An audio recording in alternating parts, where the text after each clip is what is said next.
Samantha. I'm on mute, sorry. I'm Samantha Giacalone, the Vice President of Marketing. I'm William Crowder, and I'm the Director of Marketing. I am Noah Carter. I'm the VP of Sales. I'm Connor Dunlop, and I'm the Sales Manager. I'm the COO. I'm James Newman. VP of Operations, POA.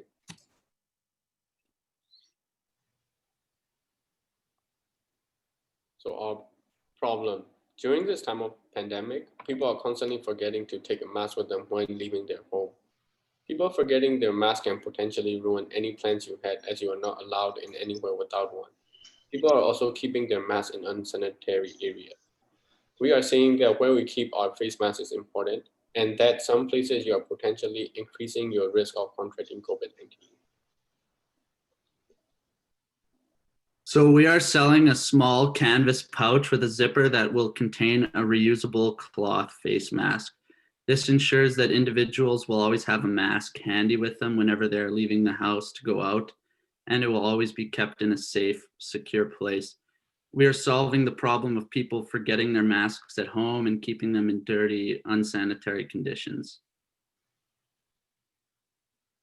So our mission for Pouch Pals is to help alleviate student hunger, which is why we're working directly with the Leo Food Pantry that assists struggling students who are having problems with their welfare throughout their time at university.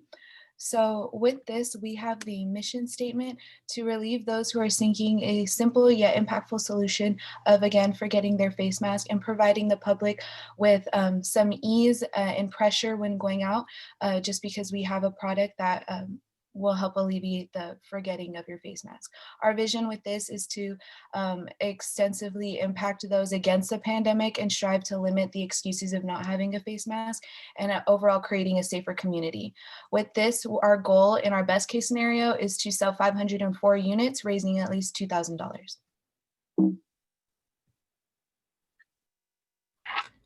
So our target market during the selling period were the residents and families of Laverne and people who still wanted to leave their house to do day-to-day activities without running the risk of forgetting their masks.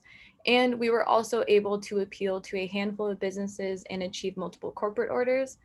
And we promoted our product mainly with our Instagram social media page, as you see in the pictures, and we created videos like the one you just saw on the left, showcasing how our product works. And we did multiple promotions during Halloween and Thanksgiving.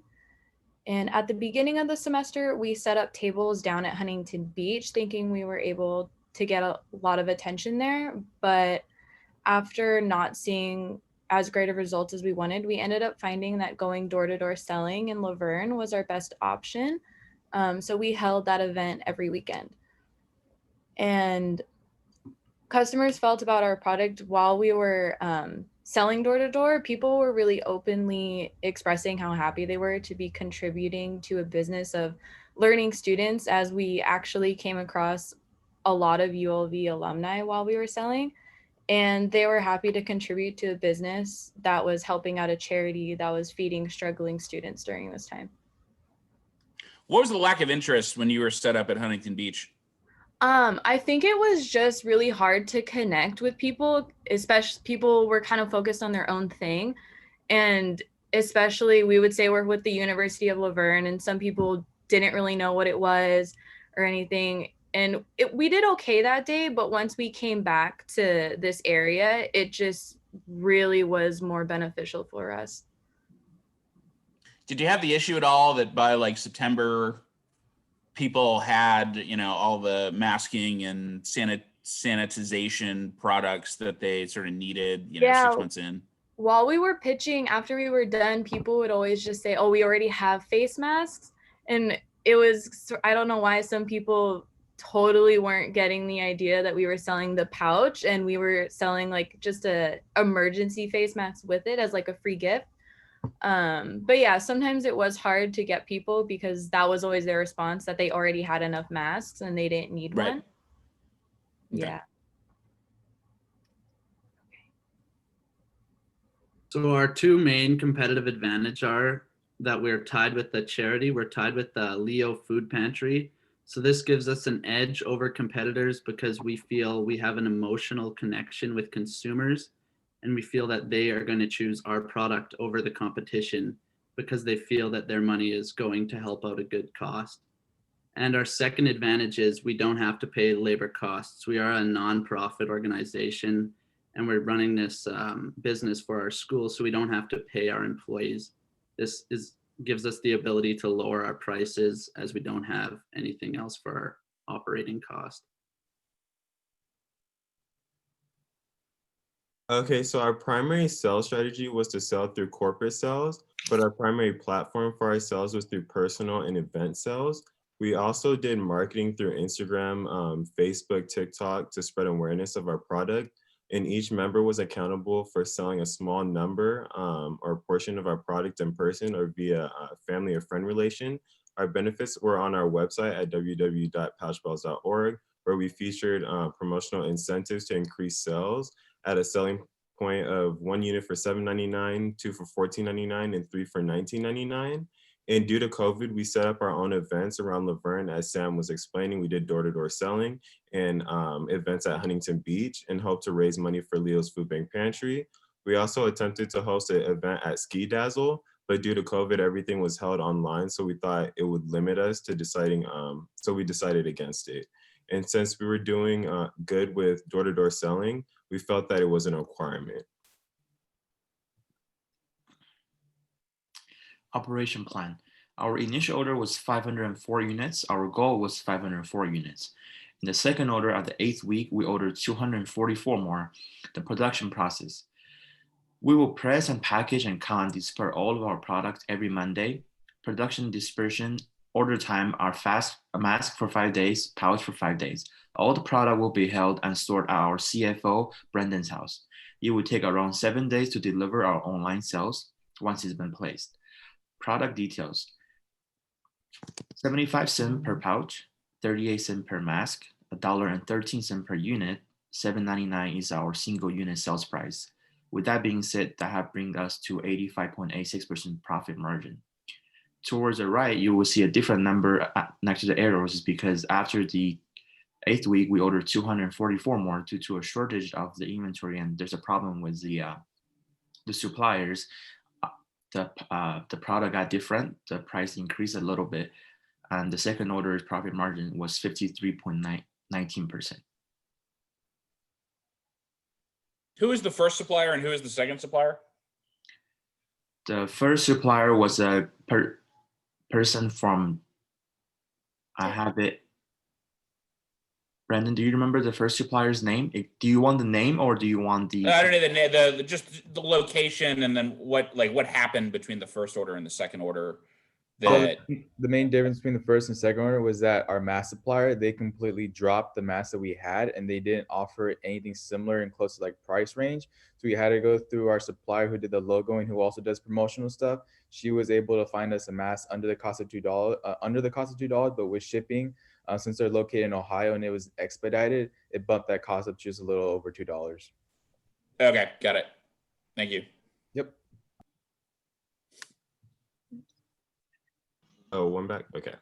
Okay, so for our sales projections, they go as follows. So based on our sales window of our 10 weeks to reach our goal for 504 units, the best case scenario for selling units per week was for everyone to sell at least 7 units individually and 50 to 56 as a whole. So can you go to the next slide for me? Okay, so this kind of breaks down and further explains what I'm talking about. Our sales were distributed from week 1 to 10 and were categorized through personal, event, online, corporate, and our total sales. And our sales primarily came from our personal sales since we had 318 a total personal sales. And then this came at an exception of our event sales, which helped us surpass our goal on our corporate sales as well, because our corporate sales were at 302 units. And the best case for us was actually to, well, for our website, for our online sales, it helped us look more professional and influence people to contact us personally or get info off of our site. But in all, our total sales units were 744 again, and which was 240 units above our goal of 504 units.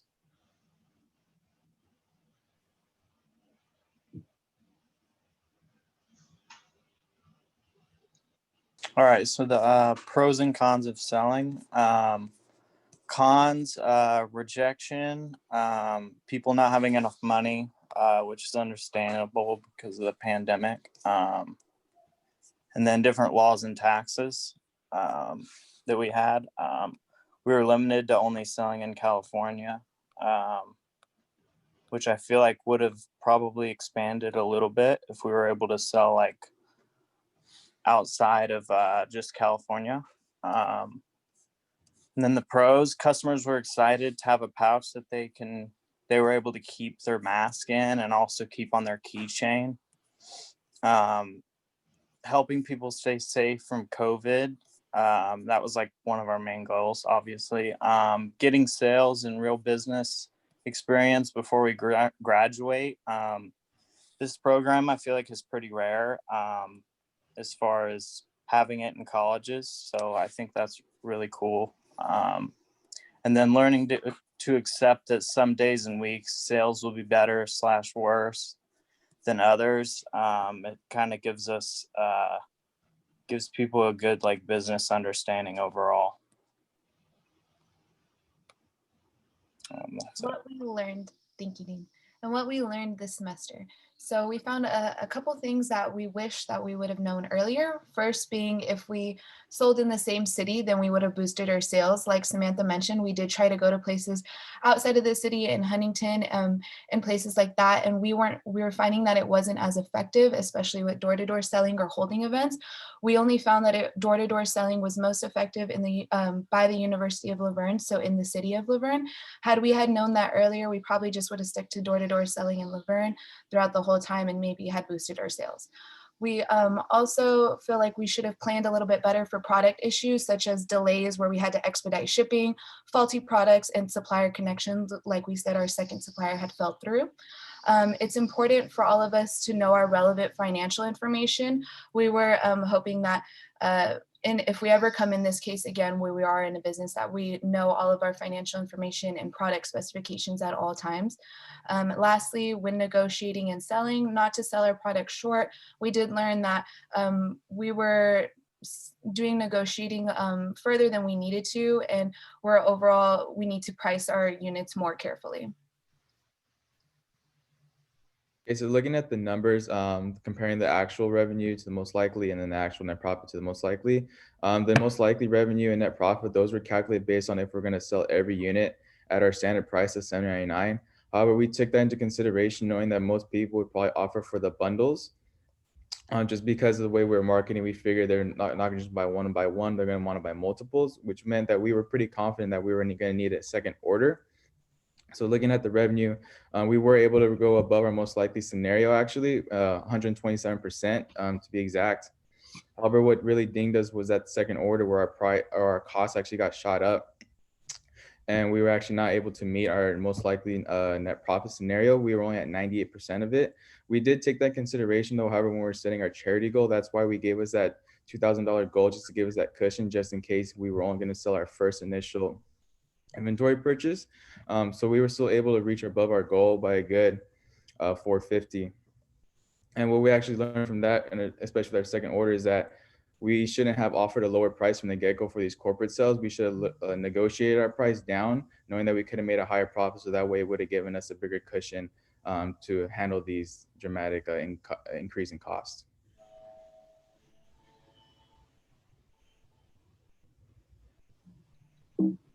Sorry. I believe that's it.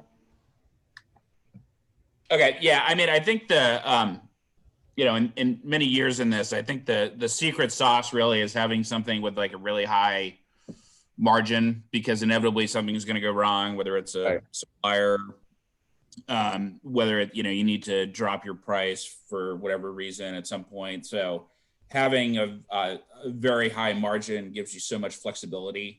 And, it's interesting to see that, your margin was essentially cut in half, 2/3 of the way through. And then what that means when your revenue, exceeds your forecast by 20%, but your net income is actually lower.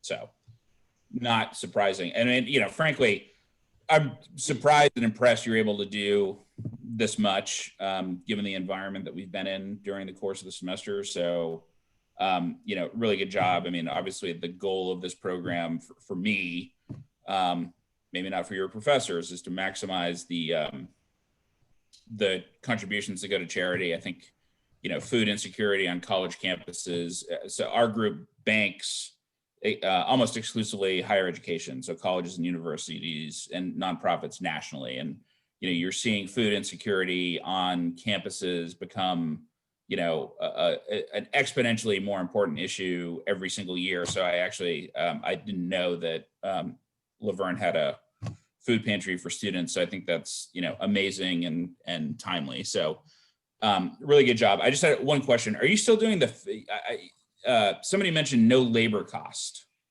which is why you're able to offer it at a lower price and have the margin and therefore have the net income. Are you still doing the 15% allocation to overhead, or is there just no admin expense really? It's 10%. 10%. Okay. 10% SGA. Your Christmas fund, right? Thank you. I am. Yeah. I'm going to be going shopping at Amazon. Okay. Yeah. So, other than that, I don't really have any questions, but, great job. Good result. Thank you. I hope everyone is doing well. We are Keychain Gang, and our motto is making you feel safer one keychain at a time. My name is Tyler Lawson. I am the CEO. I'm Christy Sanchez. I'm the Director of Marketing. Patrick Keller, CFO. Mason Summerman, COO. I'm Takayuki Hoshino, the VP of Marketing. Kevin Fernandez, Director of Finance. I'm Nathaniel Anderson, the Sales Manager. I'm Nathan Stepansky, VP of Sales. So Keychain Gang, we wanted to make a self-defense keychain bundle with violent crimes increasing across the United States and in California due to COVID-19 pandemic. We felt like we needed a product that would help make our community feel safer. So we decided to make a self-defense keychain bundle. On our bundle, it has pepper spray, 20 milliliter liquid solution, an LED flashlight alarm. The alarm is 130 decibels, which is comparable to a jet plane engine, so it's very loud. And then a colored wrist strap. So the colored wrist strap was basically how we differentiated our product. So we sold half black, half camo wrist straps this semester. And our charitable cause we worked with was the House of Ruth Laverne chapter, and the House of Ruth assists families victimized by domestic violence. So here's our marketing strategy. Here's our Instagram. So within the course of time, we had 11 posts. Up to date, we have 223 followers, and we're following 41 people. Here's a couple samples of our most recent posts. And I would also post on our Instagram story about twice a week, which I believe that led people to message us on our Instagram more. And I believe that our marketing strategy also involved personal selling and word of mouth marketing. So here's our operations page. This is how we kept track of all the product throughout the 10-week period. As you can see on the left of the top picture, we have everyone's name, how much of each product they were distributed, and then you can see the white boxes are how much is sold per week, and the yellow boxes is how much they still have. Going down to the other two pictures, you could see how we track the inventory. The first one is how much is going out, and the other one is how much is staying in. So here's our sales report. Although we did not have any corporate sales or attend any events due to COVID-19, we did have strong personal sales. At the top, you can see that through 9 weeks, we had 181 units sold, and then we've already sold the remaining 19 this week. Throughout the course of the semester, we had 4 online sales, and then at the bottom, you could see our sales percents that we got over the 10 weeks. So some of the pros that happened during this sales period is that we gained more confidence in going up to random people and strangers and pitching a sale to them. We learned how to give short, meaningful sales pitches to people. We gained insight on what it's like to be a salesperson. We learned that it is important to present a problem and then a solution in your sales pitch. And we learned how to overcome many obstacles and hurdles and just adapt to any situation that is thrown our way. Sales cons. Some of the issues that we went through in the company were that we had limited time to master our sales ability. We also couldn't attend any events due to COVID-19. Face-to-face sales were a lot less due to COVID restrictions. We couldn't really go to face-to-face and meet people. People have a lot less money to spend due to COVID-19 restrictions that would close down businesses. And products took a while to arrive from suppliers, giving us less time to sell more products. Can I just ask a question on the product selection? So there've been a couple teams that have done this type of product in years past, and it's been successful. And you exceeded your goal, so it was, we'll call it successful for you as well. But you know, in an environment where nobody's really going out, especially at night, you know, walking alone, was that like you know, people are stuck in the house? They're not really going out to eat or out to bars, walking around alone. You know, I'm just curious around the thinking of the timing of this particular product. I don't think people still aren't going out. I mean, a lot of people are still going out, walking their dogs, trying to get out of the house as much as they can. It might not be as much as normal because of the restrictions, but people are still going out, doing stuff. And the lockdown hasn't been that strict as it is right now throughout the selling period. So there's been a lot of people that have been buying it. It's been really easy to sell our product. Okay, cool. All right, thanks. And on top of that, we did have in our original presentation, you know, we had statistics that domestic violence has gone up during COVID-19. So having a product like this is also beneficial for victims of domestic violence as well. Okay, thank you. Okay, so here we have our financial reports. We exceeded our projected net income. And so our projected net income was $1,350.85. And we actually ended up netting $1,535.01, making a difference of $184.16, which we'll be able to donate to our charity. This was 114% of our goal net income. And we were able to do this because we cut out a couple expenses that we had projected. And also we had sold more percentage of personal sales compared to online sales. So we didn't have to pay a merchant fee or taxes and shipping. So we were able to make more money. Here's the final income statement updated with this week's 19 sales. So as I said in the previous slide, we hit 114% of our goal net income while doing 100% of our goal revenue and 100% of our units sold. As you can see in the bottom left corner, we had a selling price of $20 and our cost per unit was $8.20, giving us a net margin of $11.80 per product. So something discount. Sorry, did you discount at all? No, we didn't need to. So you sold every unit for $20. Correct. So some things that went right. We had strong personal sales. Everybody was able to meet their personal sales goals. Strong cohesive team. We got along no problems. We sold all of our inventory, which is always a good thing, all 200 units in our 10-week time period. Our Instagram had over 200 active followers and over 50 people viewed our weekly stories. It's always good having more people view our stories, the better. More people get online, get more online sales.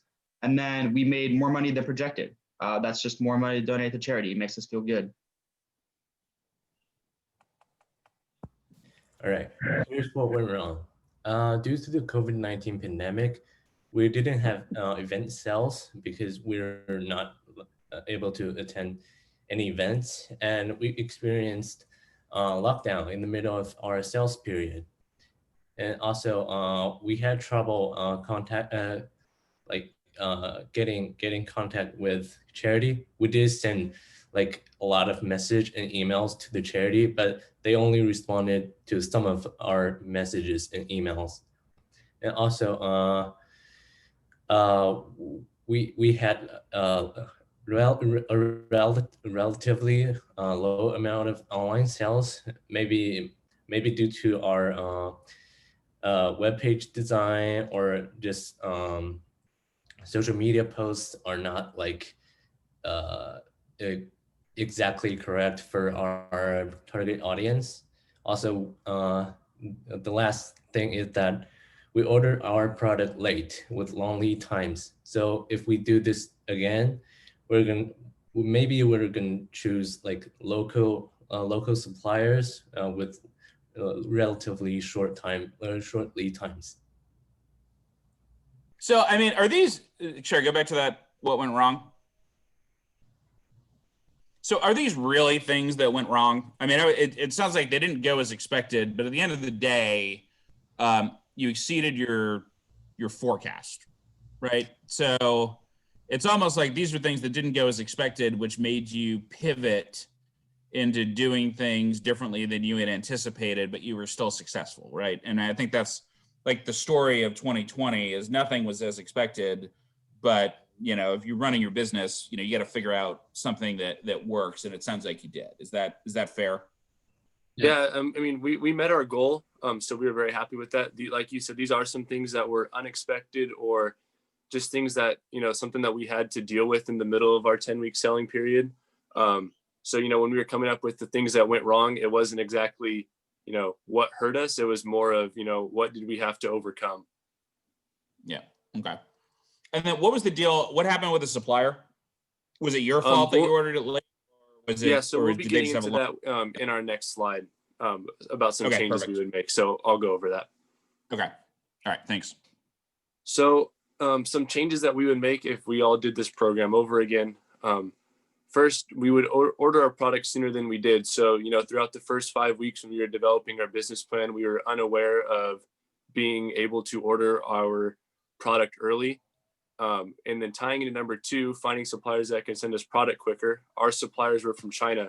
So, the late purchasing of our product over or to combined with, suppliers from China, we missed our whole first week of sales. We had 0 sales in week 1. If you notice that in our sales sheet.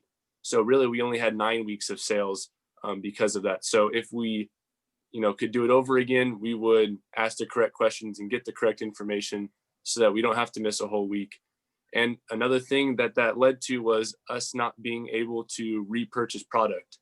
Again, we didn't get our complete product until week 2. And with a 3 to 4 week lead time, we didn't exactly have enough time to, start selling and really get a grasp of, hey, can we order more inventory? Can we do more? And that's something that we wish we could have done. So going on to the third one, we wish that we would have pushed more online sales and create more strategies that would have helped. We were very successful with personal sales, but we felt like, we could have done better social media wise and a better social media campaign to generate more clicks, more online sales, get more people and a bigger reach.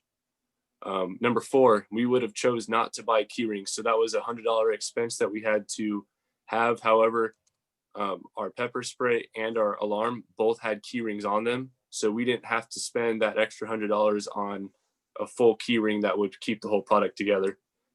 And then number 5, we wish you could have pushed for more corporate sales. Again, it was kind of a similar thing where we were kind of in a catch-22 with our supplier not getting us our product until week 2. And, with our personal sales and just everything going on, we just did not accomplish a corporate sale. And with that, Keychain Gang thanks you guys for sitting through this meeting, and we're happy to donate to the House of Ruth. So, I'm curious, what was it like? Did you guys ever meet in person, or was everything via Zoom? The only time we met in person was after our initial bank presentation. We all went out to lunch, and then since then it's all been on Zoom. So how was that, running a business over Zoom? I mean, did you all know each other before this, or? Nope. I knew our CFO, Patrick. Him and I play on the baseball team at University of Laverne. And then I knew Mason. I think we've had a couple classes together. So, of the 7 people I worked with, I knew one and fondly knew the other. So I think the same can be said for everyone. I think someone knew someone a little bit, but, we all kind of had to work through it. I think it was tough for everyone. There's 8 of us. I can't speak for everyone, but, I was sending out a lot of texts, having a lot of meetings. We met, once, twice a week on top of all of our classes. So it was difficult, but I thought that we did a really good job, and I was really proud of everyone in my group. Everybody was super reliable showing up to our Zoom meetings too, so that always helped. We didn't have anybody really slacking off. So it was a good team collective effort. I think we all took advantage of the Zoom meetings because that's the only way we can do it. So we met as often, or we met at not that often, but when we did, we were very efficient with how we met and what we got done during our meetings. Okay. Yeah, man, that's crazy. I mean, I can't imagine doing this, not knowing the majority of the people. And then also, achieving your goals, particularly when you need to change course on a couple things, mid semester. So that's great. So isn't I'm just isn't it so amazing that how much Zoom can accomplish? Yeah, it was crazy too. Like all the professors over the course of the semester too, everyone got better at it. I think we all got better at it as students too. So it's been a fun ride for sure. But it's crazy how we were able to do it through everything going on. Even working as well. I feel like we're running the university all via Zoom. Exactly. Yep.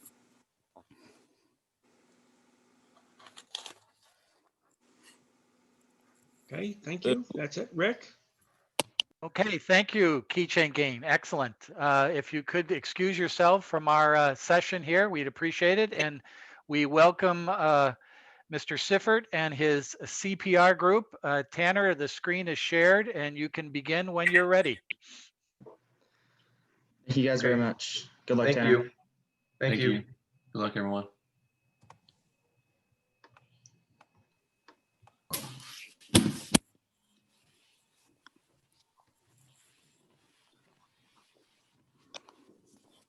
All right. You ready? All right. Good morning. The name of our company is CPR, which stands for COVID Package Relief. And today we'll be talking to you about everything that went on our company and our business experiences up to this point throughout this semester. So first, let's start off by introducing ourselves. Hi, my name is Tanner Siffert, and I'm the CEO of our group. Hi, I'm Nicholas Lopez, and I'm the COO of our group. Good morning, Cameron Poe, VP of Marketing. Hi, I'm Zim Yang. My position is a VP of Sales. Good morning, my name is Andy and I'm the CFO of the group. My name is E. I'm the Director of Operations. I'm Adrian and I'm the Director of Social Media and Marketing.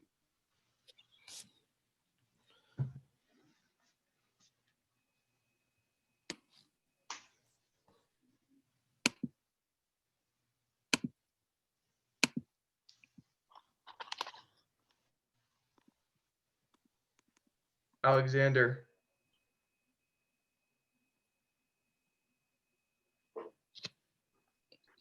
It says he's connecting to the audio.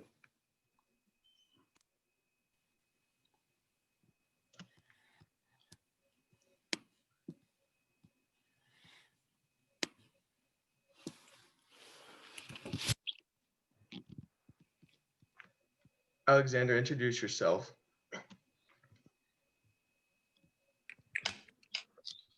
Can you guys see me? Yes, you're introducing yourself right now. All right, no, perfect. Hello, I'm Alexander. I'm the Director of Finance. My phone was glitching out. I'm so sorry. I'm Alexander. I'm the Director of Finance. These are the Zoom issues I'm used to, so this is perfect. All right, so the charity that we'll be donating all profits to is to the University of Laverne Student Emergency Relief Fund. This will directly go to students' financial aid that's been affected due to COVID-19. The mission of the university is to provide opportunities for students to achieve educational goals and become contributing citizens to the global community. The two people that we've been in contact with throughout the semester regarding the charity is AP Liu and Hannah Palpant. And as we're all aware, the address of the University of Laverne is 1950 3rd Street, Laverne, California.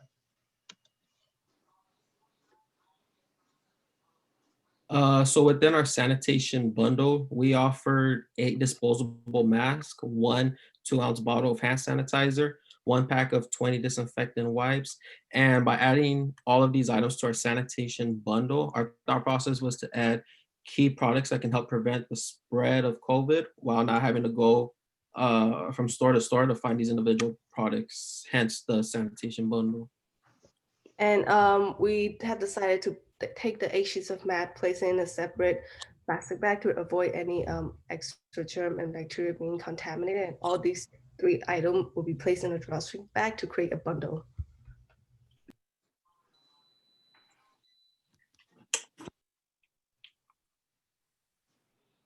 Five things that went to why. Number one, our marketing now our market positioning is right. Under the influence of the COVID-19, our products are needed by everyone. There is a high demand, and we have no problem in the sales process in this semester. Number two, we have a very reliable process. We have no delay and shortage in all semester.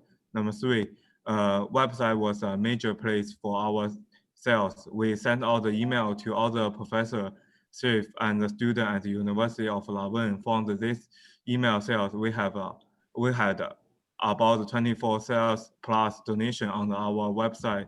Door-to-door selling was a success for our team. 40 of our personal sales come from the door-to-door selling.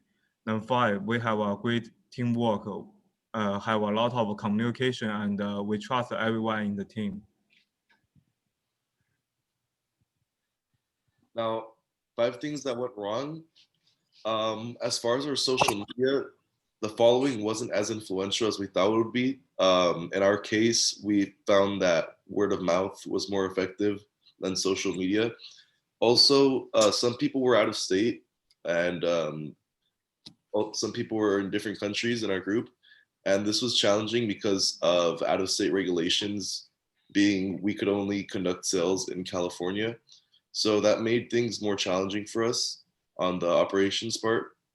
Also, the first couple weeks, we kind of underestimated the struggles of the financial statements, and we struggled a bit completing that. So that kind of threw off our inventory for a bit. But after that, we got used to it. I think it was just the formatting and everything, but that's what we struggled with so far. With the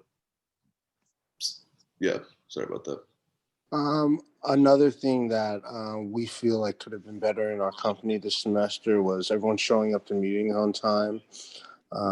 We feel that being prompt wasn't exactly a number one priority, even though everyone ended up showing up to the meetings eventually. We feel like that 5 or 10 minutes that everyone was late, that some people were late sometimes, wasn't showing that that everyone is as committed as they should have been. And for our last thing that went wrong that we could have done better was we weren't able to attend any of the events. And this is not necessarily because of our commitment to the program or anything. It's more so the fact that when Corona went down, we weren't able to attend events like the car show or ski dazzle, and some weather conditions prevented us from attending the beach a couple days. So all in all, with the virus and weather conditions, we weren't able to attend all of our events.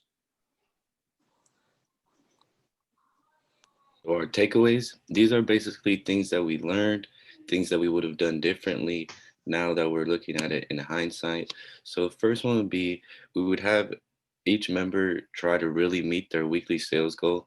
A lot of the times it was 1 or 2 people meeting their sales goal. So often what ended up happening is certain people had to sell a lot more. We would like it to have been everybody just meeting the same goal and all achieving the same goal, and it would make it a lot easier for us.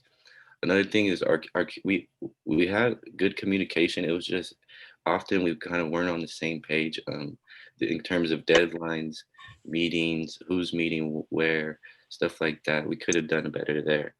Another thing that we would have done differently is we would have had a larger marketing budget because, like we said earlier, we didn't get too big of a following.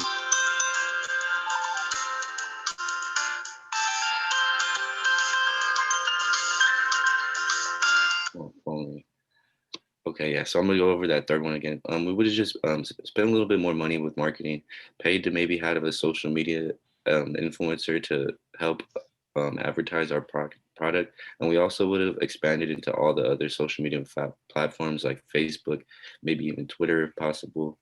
The fourth thing that we would do differently is use a charity. Can I ask a question on that? Can I ask a question on that third one? So, I mean, I understand that you can get your sort of Instagram following up over the course of the semester. You're thinking you would have paid a social influencer, but you know it's 10 weeks. You don't get your product until week 2. You have to make your final presentations after week 9, right? So I mean, you're really looking at an 8-week period. Would this really have made a difference to like get the following? You know, like I'm not like my Instagram is sort of like following baseball and golf and my like kids stuff, right? So I don't get the influencer aspect of things or how much that costs. But would that really have made a difference? I understand over the longer term, over a multi-year period, but in an 8-week period, you actually think that would have changed the results materially? Well, it is a short period of time, so I get what you're saying there, but it's kind of just we things that we could have tried. We're not sure how well it would have worked, but just things that we would have tried to just get more stuff going on the social media platforms. Okay. And then fourth, we would have used a charity that is more well known, because the university the emergency fund is not very well known. There's not like social media platforms. They don't have a website. They don't really have a good description about what exactly it is. So and there is certain charities like the St. Jude hospitals, things like that are just massive, where it could have helped us out a little bit more. And then the fifth thing that we would have done differently is, instead of just trying to meet our most likely goals, I think we should have tried to exceed and just do the best that we could, really. So here I put a slide of the most likely scenario that we put originally whenever we did the first brand presentation. So originally we wanted to sell 300 units at $15 each to have a total profit around 2,700. And I put a little pie chart at the bottom that shows, the expenses and revenue and the net income that we were projected to have. Andy, there's nothing on the screen. There we are. So there we go. See now, Professor? Okay, yes, go ahead. Okay, perfect. Next slide, Jeff Tanner. So these are the actual numbers. So we sold 281 so far. We still have 11 more units to sell before the week 10 ends. And we sold them for $20 a bundle. We made almost $6,000, and our total profit with selling the 11 extra that we have for next week, we're going to be projected to donate over almost $3,000 to the charity. And pricing that at $20 made a big impact on the net income, compared to at 15 we were at over 10% net income, but with $20 we're at almost 17% net income. So these are the actual numbers that we've sold, but we still have 11 more that we have to sell by next week to donate the rest, all of it, to charity.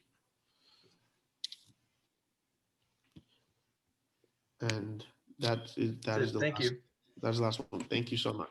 Wait, you said that the net income is what? Is 3,000? Almost $3,000. Yes. So this shows a total of 281 units, but we have a total of 292 units. So we still have to sell 11 more by next week. And with the expenses taken out with that and adding on to the profit, it's going to be almost $3,000. So what was the cost of goods? So it cost $5.53 per bundle, and we sold them at $20. Right. Okay. And you sold every unit at 20? Yes, every single one.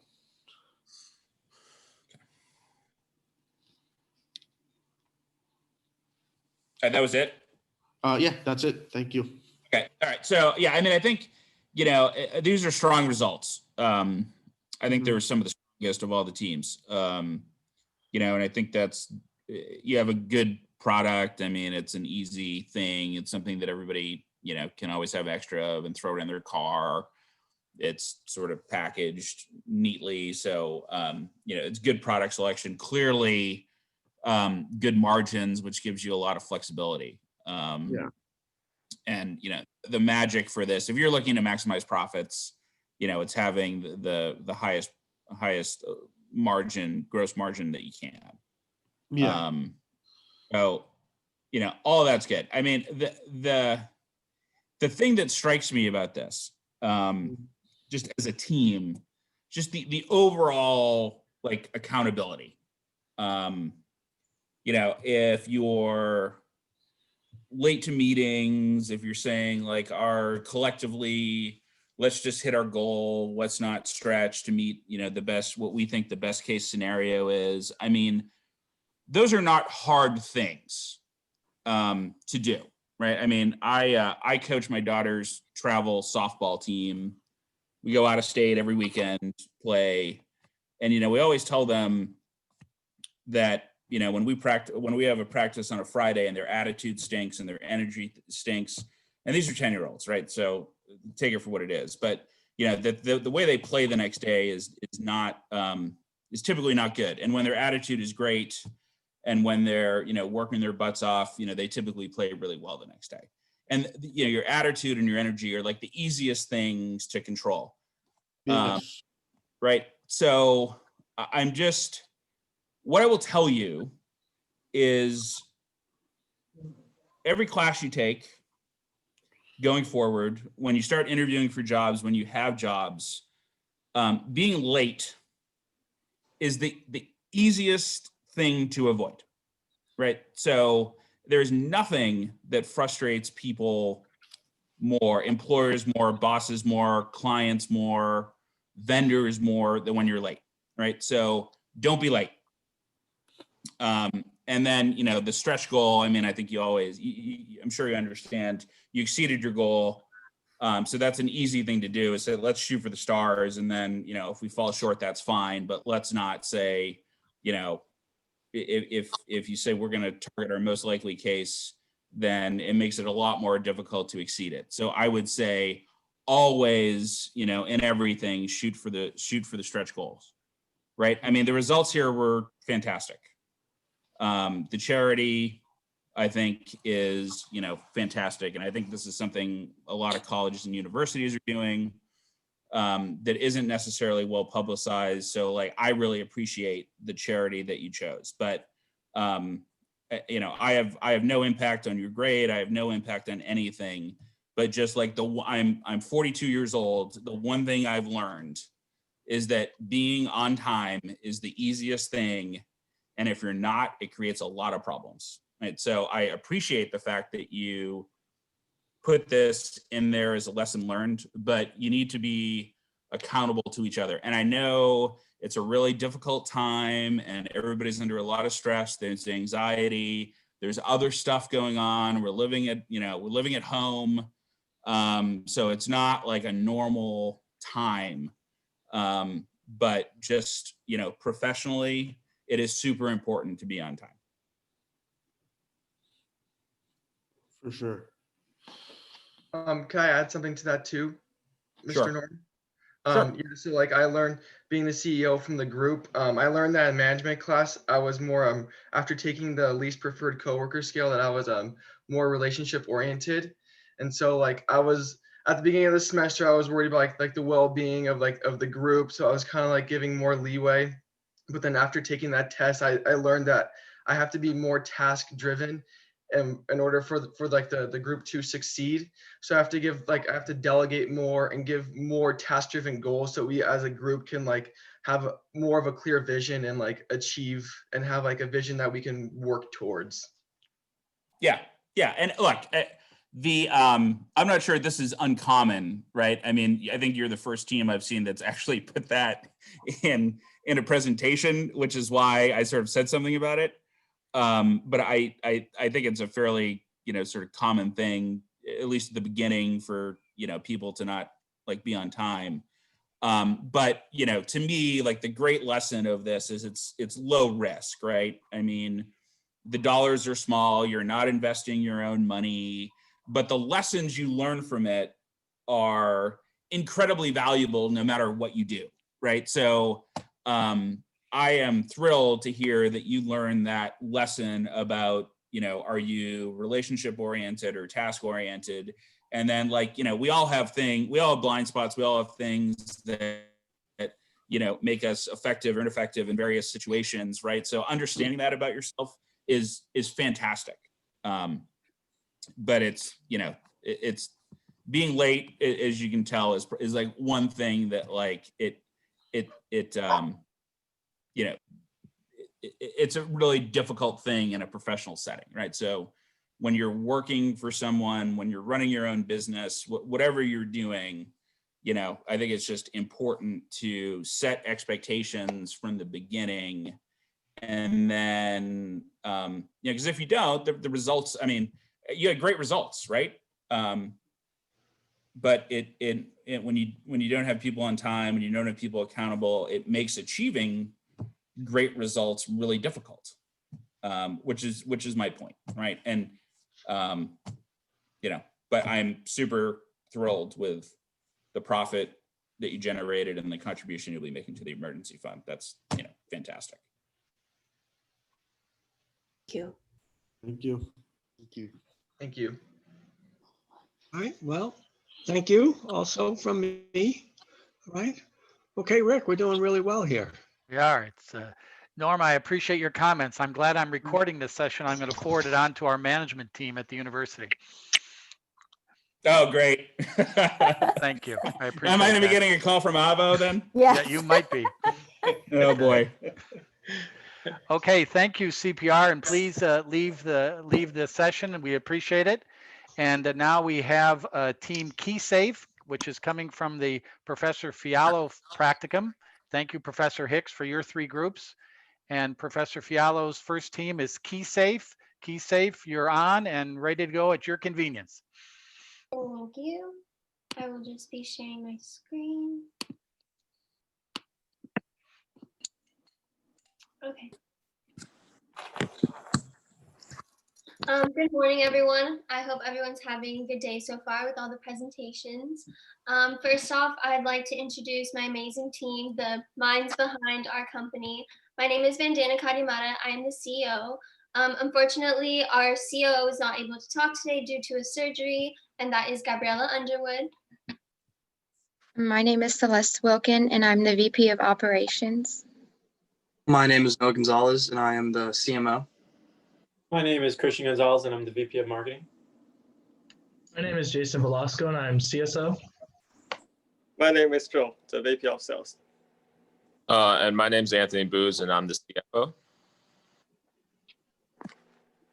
KeySafe is an organization that seeks to raise awareness on infectious diseases and promote a healthy life. During this time, COVID-19 has been the biggest concern for many. It has caused fear and affected day-to-day activities. So our goal was to find a product that focuses on the prevention of COVID-19. Our mission is to provide customers with a multi-use utility tool that allows for safe contact with surfaces. Essentially, we want people to go out in public with less fear of coming in contact with COVID or other diseases. In addition, all of our profits from sales will be donated to the National Foundation for Infectious Diseases in order to help further educate the public on infectious diseases. Next slide. Our product, SafeKey, is an easy-to-use free anti-germ activity tool, which allows individuals to do many tasks without having any physical touch to the other items. It is designed for no physical contact with opening doors when using pin pads in stores, gas station, or ATMs. It even has a bottle opener that can be used to open mail and other packages. It also has a stylus on the end that can avoid having to use your hands on any or wear any type of gloves, such as when you're using your phone or touching public surfaces, like when you go to a random movie at Redbox. This keychain is designed to help people avoid germs and diseases that lie on surfaces. It came engraved with our KeySafe logo, our company name, and included a key ring to help people attach to their keys for easy use. Overall, as a team, we liked our product's durability and compactness, and we also came to see that it was more advanced to target all ages than others like it on the market. Moving on to the next slide. The charity we chose was the NFID, National Foundation for Infectious Diseases. These infectious diseases attack people with heart disease, AIDS, diabetes, asthma. And the NFID is a nonprofit organization strives to create a voice for those people who struggle with these infectious diseases. With COVID cases at an all-time high, this charity gives our customers the opportunity to make an impact on the world and stay safe from COVID. We got in contact with Representative Susan Jordonik from the charity to validate our profits so our hard work will make a difference. Next slide. So, advertisement. Be safe. Do this. Do this. Introducing the Safe Key. The Safe Key is a multi-purpose anti-germ tool used to avoid touching public surfaces to prevent the spread of COVID-19. No more feeling guilty about opening doors with your hands. Fitting nicely on any keychain, the Safe Key also functions as a bottle opener. All proceeds are donated to the NFID, the National Foundation for Infectious Diseases. It's our turn to do our part in helping prevent the spread of COVID-19 throughout the world. Here at KeySafe, it is our goal to prevent the spread of COVID-19 and give back to our community. Remember to keep safe with KeySafe. Don't do this. So for our most likely, we start off with 300. We ordered 300. They came in around week 2, so we were a week behind already on sales. We predicted that we were going to sell around 20 to 25 units per week. And once our actual is once we got our product on week 2, we started selling a lot. We got a lot of sales. We had a small bump between week 4 and week 5, but then we found our groove. We started going to events. We started reaching out to others. We went to like the mall to try reach out to as many people as we can. And around week 7, we had to reorder. We got another 100, which means we already passed our max goal. And we started doing discounts on like Thanksgiving and for Black Friday, we got 20% off and 30% off. And with those kinds of deals and reaching out to others, we were able to sell even more. And we hit a huge record in week 9, where we sold almost 100 units in 1 week. So next slide, please. So for our bottom line report, basically we didn't reach our goal because we set a goal for 400, which was 100 more than what we originally set out for, but we hit about 90%, and our revenue was really well. We had 93%, and for our charitable contributions, we had 73%. We didn't really reach it as high, but we got to a really high point, and we were able to raise $1,157.59 for charity. And yeah, that's it. Next slide. For our in-person events, we were able to go to 2 events, the first being the Montclair Mall. However, at this event, we were unable to sell any of our products. So to not just waste a day, we decided to lay out QR codes around the mall and on cars to attract more customers. The second event was the Mission Tiki Swap Meet, and the process of how to rent out a space was basically first come, first serve at the swap meet. And the spaces were available to be rented at 5:30 in the morning, and they charged a one-time fee of $32. And from this, we were able to stay there all day, with it opening at 6 a.m. and ending at 2 p.m. With our setup being fairly simple, we just laid out all of our products onto the table and brought stickers that had our logo on them to hand out while following COVID-19 guidelines there. And from the Mission Tiki Swap Meet, we had a total of 16 sales that day. Next slide, please. So there were a lot of obstacles and things that we did well. We overcame many, many obstacles, the main one being COVID-19 and especially the social distancing. We did a very good job about this. Another obstacle we overcame is, unfortunately, I did get COVID, so my team did have to step up, and that is tying to the strong team management that we had. They definitely did a great job of stepping up those 2 weeks, keeping me informed. We applied many topics we learned from the IBC program. Actually, this week we sold out. We sold our 400 units, and that is very much in tie with the strong online platform that we had. We had a strong website and strong promotions that were going on Instagram, and we did a very good job, especially the fact that we did have our sales come in a little late. We did pre-sales, especially to families and friends, which helped us a lot in the weeks coming. In terms of communication and motivation, we have some problems. We have our own social media accounts, but we do not have too much communication with the customers. We should also collect as much information as possible to improve our products and the service regarding customers' feedback and the experience information after they purchasing our product.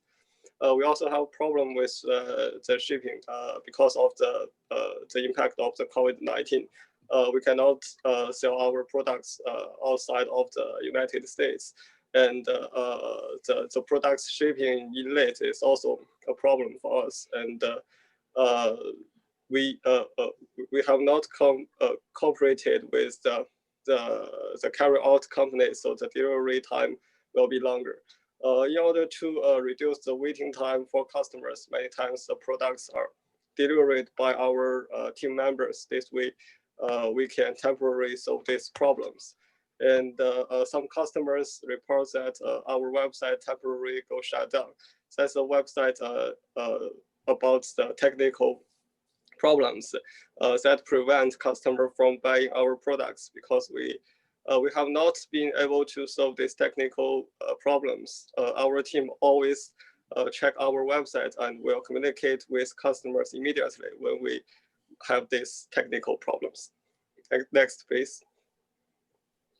For our 5 specific takeaways, we've learned that we had to focus more on the correct demographic. Also, that learning how to make conscious efforts towards individual sales, like holding yourself accountable for selling the amount that you were given. Also, learning how to stay focused and motivated with our sales coming in with our product coming in about 3 weeks late. It was hard to stay motivated and stay focused when you know that all the other groups were already ahead of you in sales and how they're pushing towards other things while you're just starting. So that was kind of frustrating. We also had to stay patient. Our website went down for about a week, and it was frustrating not being able to sell through there because we don't have many interactions with people. So a lot of our sales were going through our website, but without that human interaction, we were forced to be patient and wait about a week to start our sales up again. Also, lastly, would be the collaboration in person while maintaining social distance. This was also hard because, like I said, when we did do in-person events, it's hard to appeal to the customer and connect with them when you can't really have a hands-on interaction with them. Next slide, please. So overall, we'd just like to thank everyone. We'd like to thank the IBC professors for always being there, thanking Wells Fargo, and thanking my team as well for getting through this. Thank you, guys.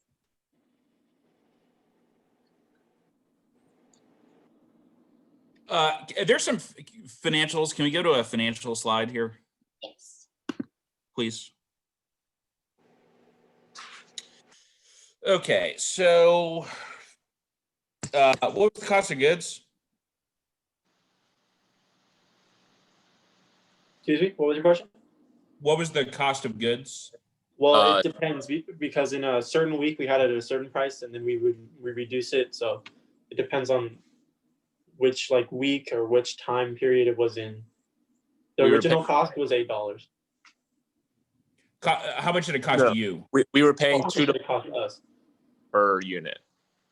How much? $2.23.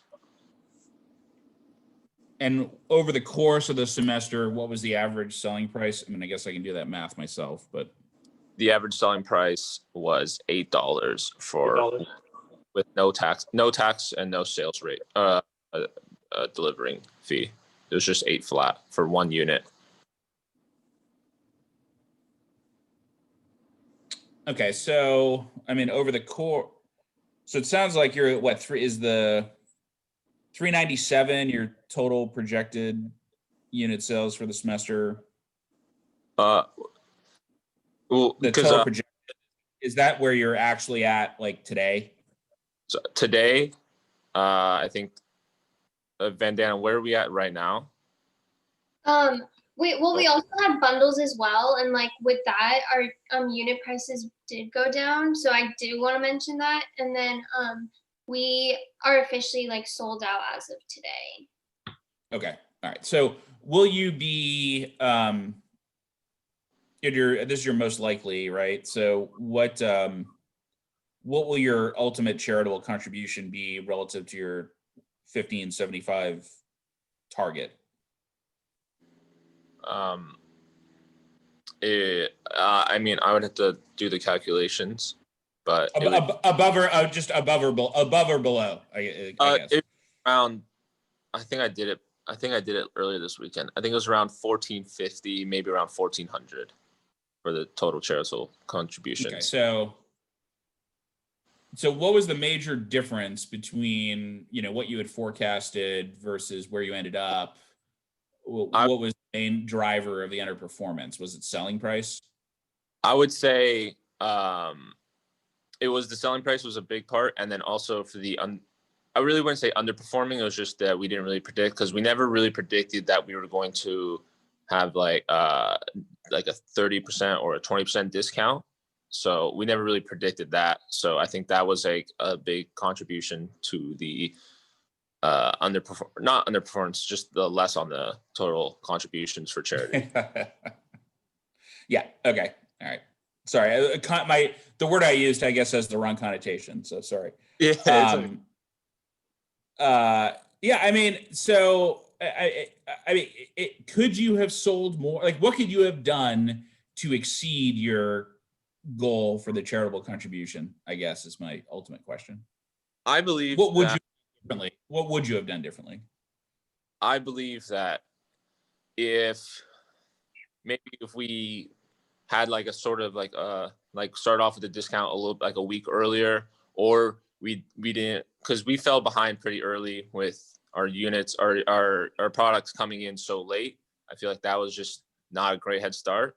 But I feel like even with all those obstacles, I believe that if we focused out on reaching more like family and friends and just not being as shy to sell, just talking to people, then I feel like we could have not only hit, but it surpassed our max projections. Okay. And then where was your supplier? Van Dan, where was our supplier again? I think it was in China. Yeah. No, it wasn't in. No. We got our product from my COO. It's Imprint 5. Mm-hmm. Yeah. Which is located where? Located, it's in China. It's in China. Okay. All right.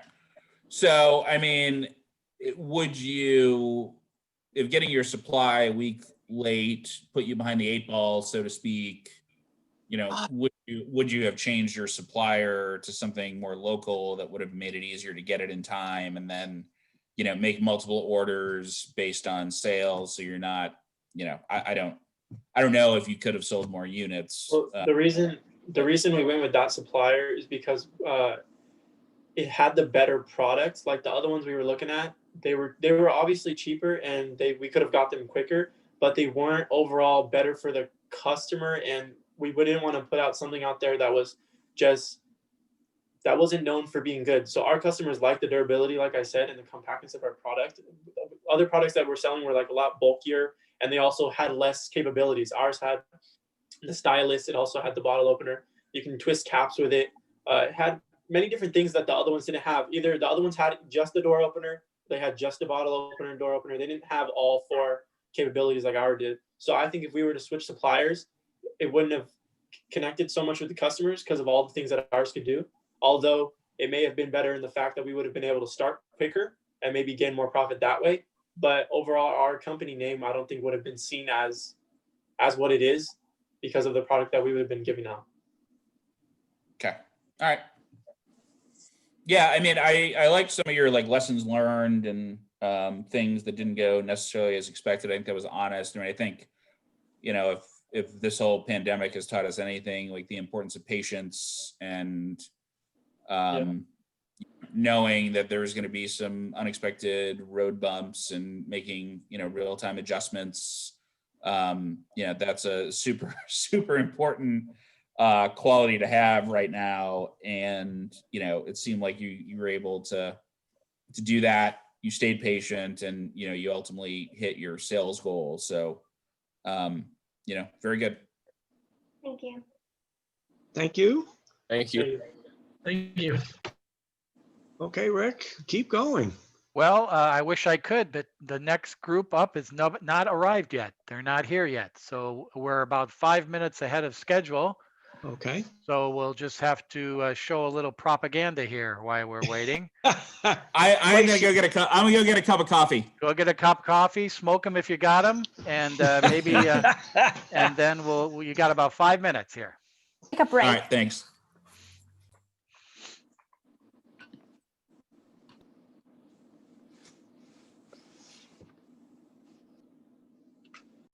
Hello. I want to thank you for being here today to listen to our final presentation. As you know, the semester is coming to an end, and we are excited to present to you our current standings for the semester. We are the House of Blue, and we are here to present to you. My name is Chris Oliveros, and I am the Chief Executive Officer for the House of Blue. My name is Anthony Tiarina, and I am the Chief Financial Officer for House of Blue. My name is Giovanni Chavarria, and I am the Chief Marketing Officer for the House of Blue. My name's Andrea Luna, and I'm the Vice President of Marketing for the House of Blue. My name is Xinya Yu. I'm the Director of the Marketing of the House Blue. My name is Derek Shea. I'm the Vice President of Sales for House of Blue.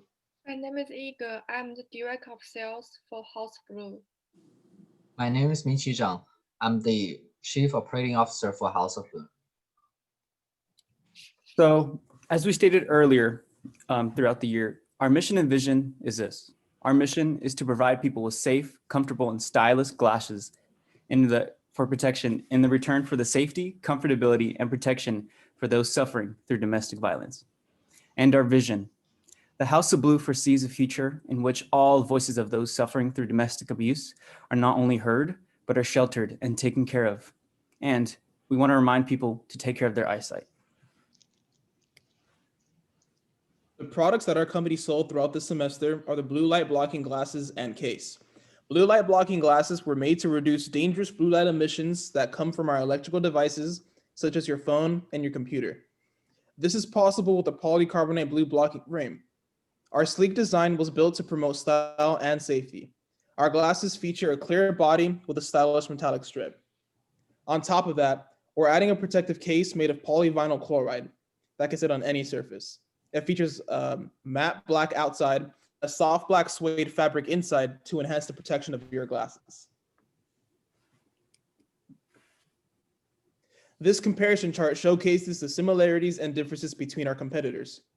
As shown in terms of quality and style, our competition is similar. However, as it can be seen, we do provide free shipping because we don't want to burden our customers with extra expenses.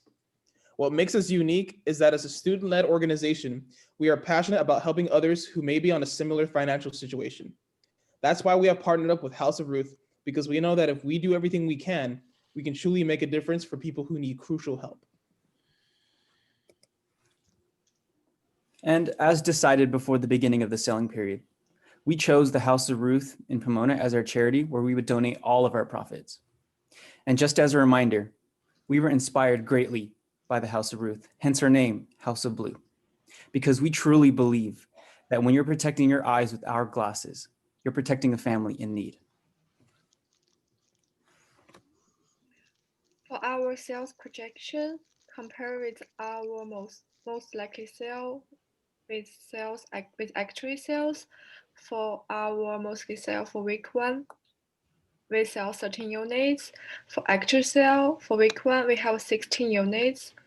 For week 2, our most likely sale is 25 units. Our actual sale for week 2 is 19 units, and so on and so forth. We estimate the most likely sale will be 330 units in total. In actual sale, we have 118 units in total.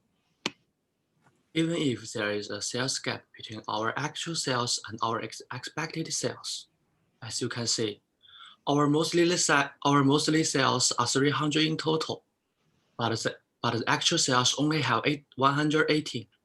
Actually, our actual sales are much lower than the expected sales, but we recommend our products to our friends, family, and friends, and everyone who might purchase our products.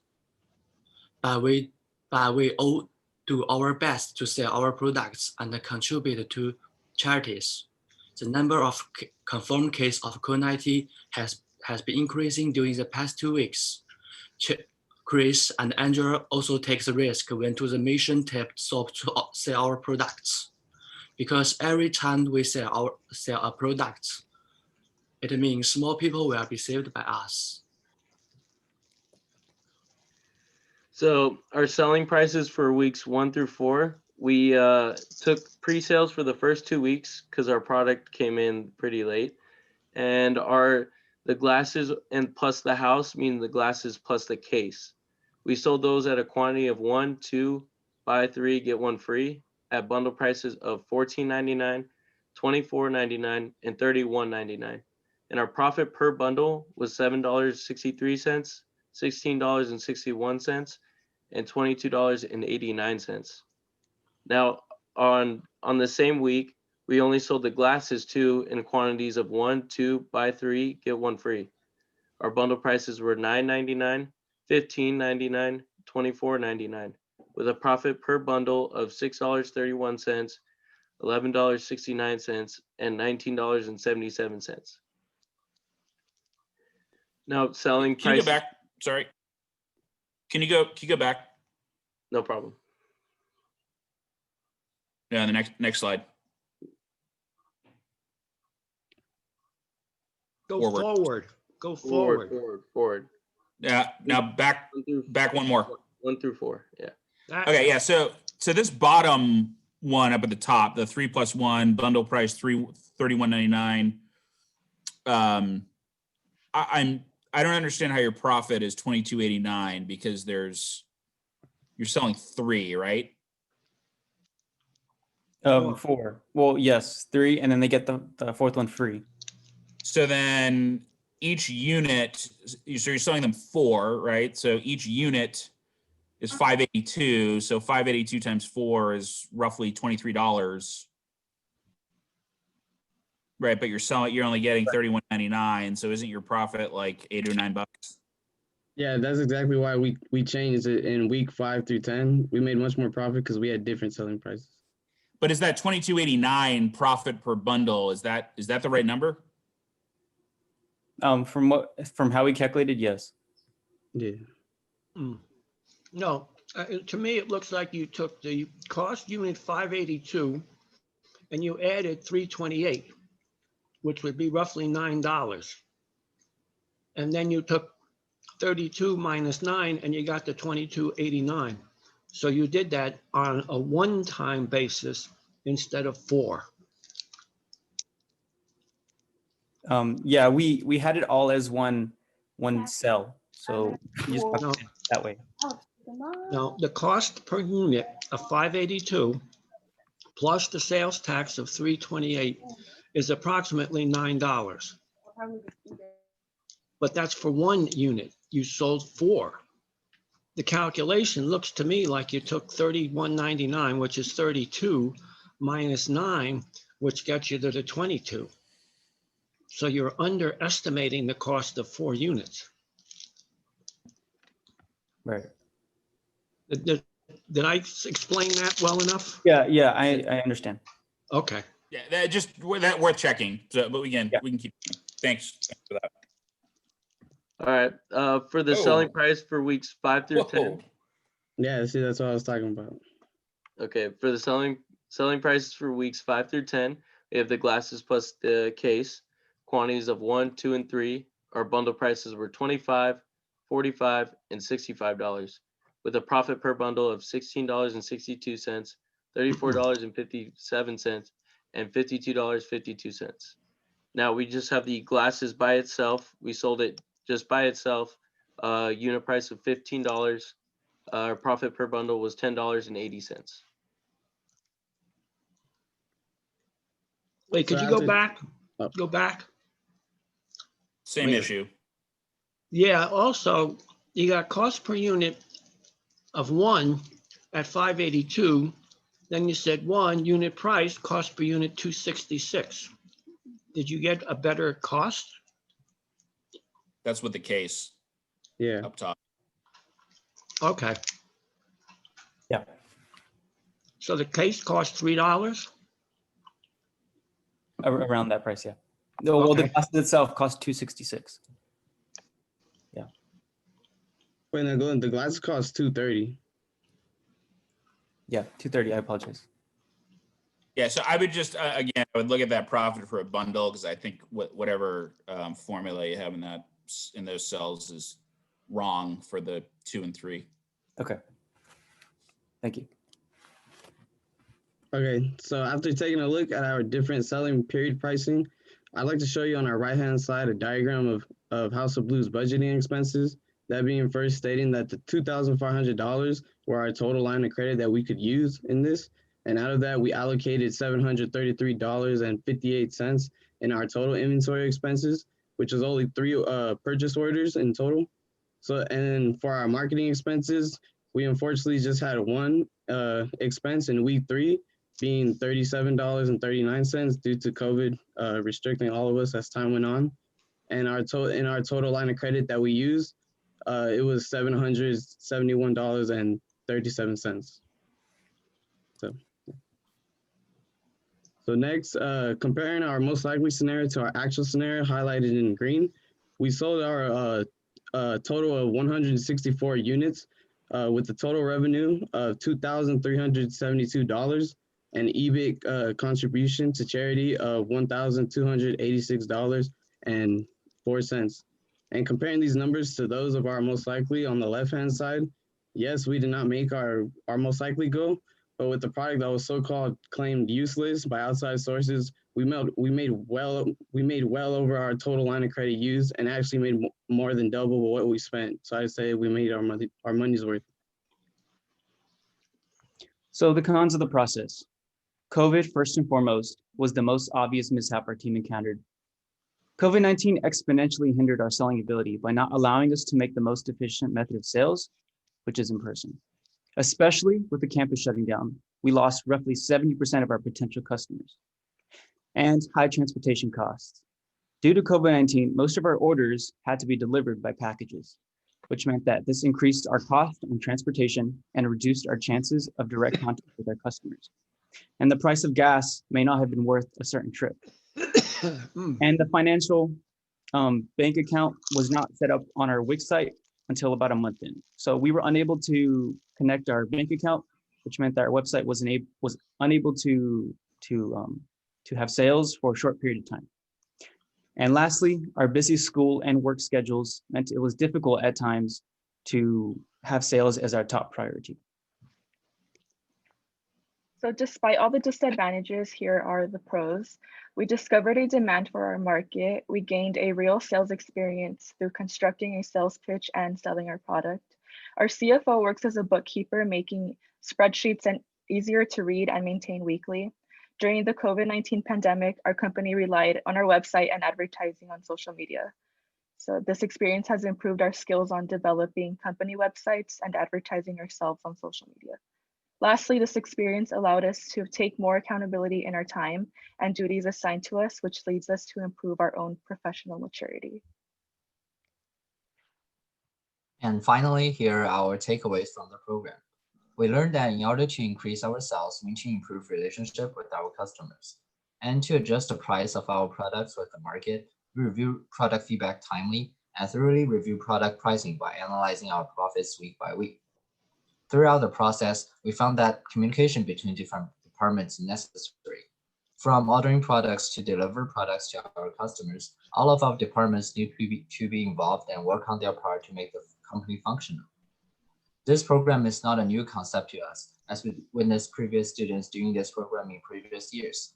Unfortunately for us, we did not expect COVID to have such a dramatic impact when the first case was confirmed in the United States.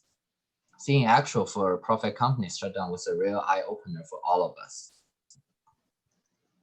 And lastly, we want to thank you from the House of Blue. That concludes our presentation.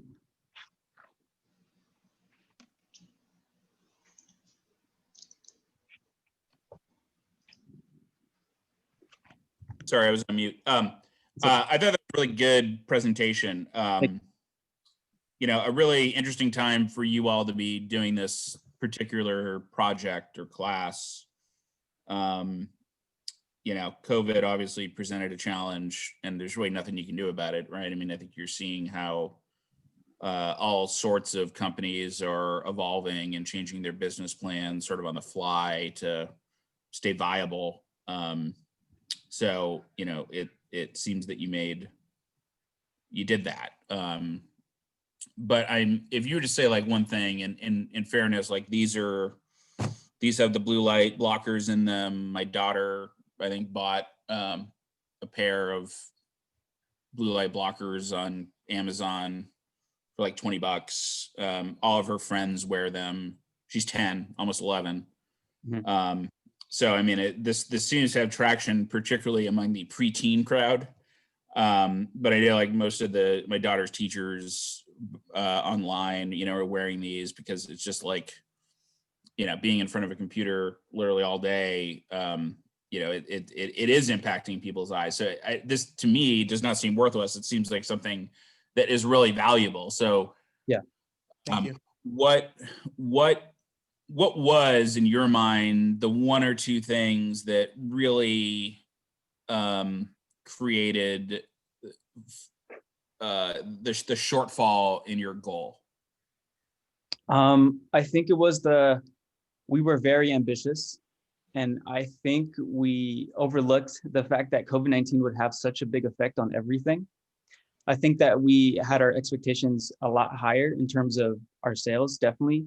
We told ourselves that we'd break our sales every week, but we noticed time by time again that people just don't have either the finances or the need for our product sometimes. So it was difficult at times. So we had to switch up our game plan at the end. We started going out more. We started attempting to be more physical in our sales. So we started going to swap meets to try to counteract our lack of physical contact. So yeah, so we learned a lot overall. It was definitely a big growing experience. And then also probably, add sorry, go ahead. something? I'm sorry. Sure, Can I add something too? We had a few people that were actually cut out by COVID-19 Yeah. as well. They had serious inquiries, and they couldn't make a sale for a week, 2 weeks or so, whatever the quarantine says. Yeah. Okay. And then how quickly did you realize that you were priced too low? About the fourth weekend, we noticed that we were barely making a dent in our loan, and we realized that we need to get these prices changed. So we actually spoke with our professor, Mr. Fialo. He recommended that maybe we should try to look at our prices, and we changed it up for a week. We'd say that if this week worked on week 5, that we'd keep the prices. And we noticed that we beat literally our last 3 weeks within 1 week almost. Yeah. Yeah. So yeah, we had you know, that's why you do it. I mean, it's you know, this program is fantastic for a number of reasons, but yeah, the stuff you learn is probably a lot different from what you expect going in. And you know, whether it's choosing the right supplier, pricing it properly, the right way to sell and market. Like I'm a horrible salesman. So I would really struggle in this program if I had to do like face-to-face, door-to-door type sales. Like I'm not the right person for that. And this program sort of forces you, whether you're good or not, to kind of figure it out. Right. So I'm always interested in hearing, you know, the lessons that that you all learn. So it's super interesting for me. But you know, it seems like, you know, I think you had a good product and you know you made the best of it. So yeah, congratulations. Thank you. Thank you.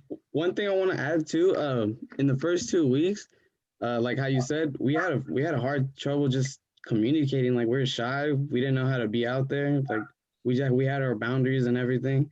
And then honestly, towards week 5, none of that like even existed. We had it. Like we had everything down. Like we learned that like we didn't even care about opinions or anything like that. Like we just got we're like family, like a house of blue. We're a house. Mm-hmm. It felt good. That's though. great. That's great. Thank you. Yeah. All right. Happy holidays, everybody. Thank you. Thank you so much. Okay. Thank you.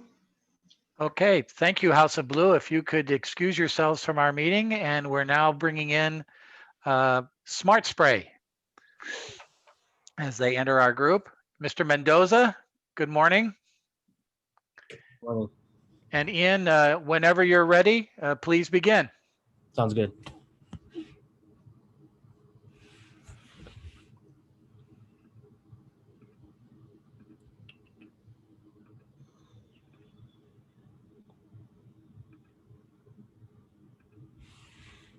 Okay, cool.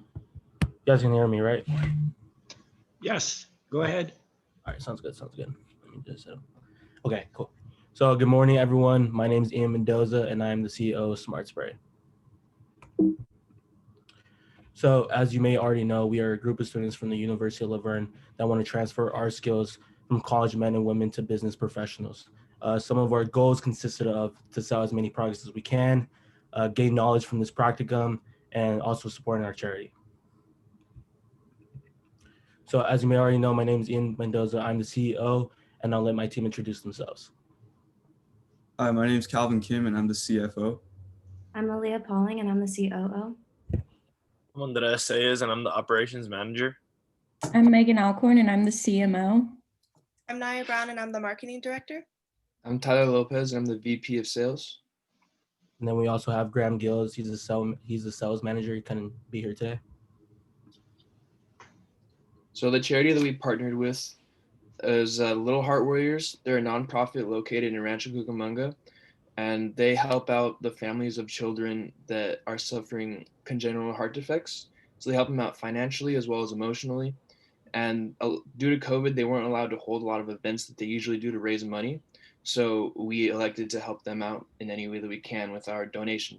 I actually have a personal connection with the heart because actually a year ago today, I was admitted into the hospital with a heart issue that was potentially needed a transplant. So I can only imagine the stress and how scary it is for these kids. So any way that we could help them, we'd love to help them. So here's our product, and here's a real quick video. Ian Mendoza, and I'm the CEO of Smart Spray. Spray first, text later. So what I have here is a phone sanitizer spray, Smart Spray. So it's very easy to take out. So all I gotta do is take out the back, bam. So what I got here, it's a spray that you put on your phone, take all the germs, take all the dirtiness out of it. Yes, sir. From the back, mine as well. Very dirty phone. So why this? Why this size? It's portable. You put it in your pocket. Why not? For example, you got Lysol. Yeah, I don't know about that. Plus, Smart Spray comes in with a microfiber screen cleaner. Comes in with this, very handy use. So that was our product. Our sanitizing spray complies with the CISPA, the FDA, the REACH, and ingredients include isopropyl alcohol, glycol, and deionized water. The dimensions are 0.875 by 3.75. Each unit contains up to 500, and it comes with a built-in microfiber screen cleaner, as well as it comes in 3 color options: red, navy. Each unit has our own Smart Spray logo. So here are our financials, and on the screen is our bottom line report. This report basically shows where we are as a business compared to our expected total units sold, total revenue, and total net income or charitable contributions. So as you can see, total units sold, we are 93% to our way to our goal. And as you can see to the right, it says the amount needed.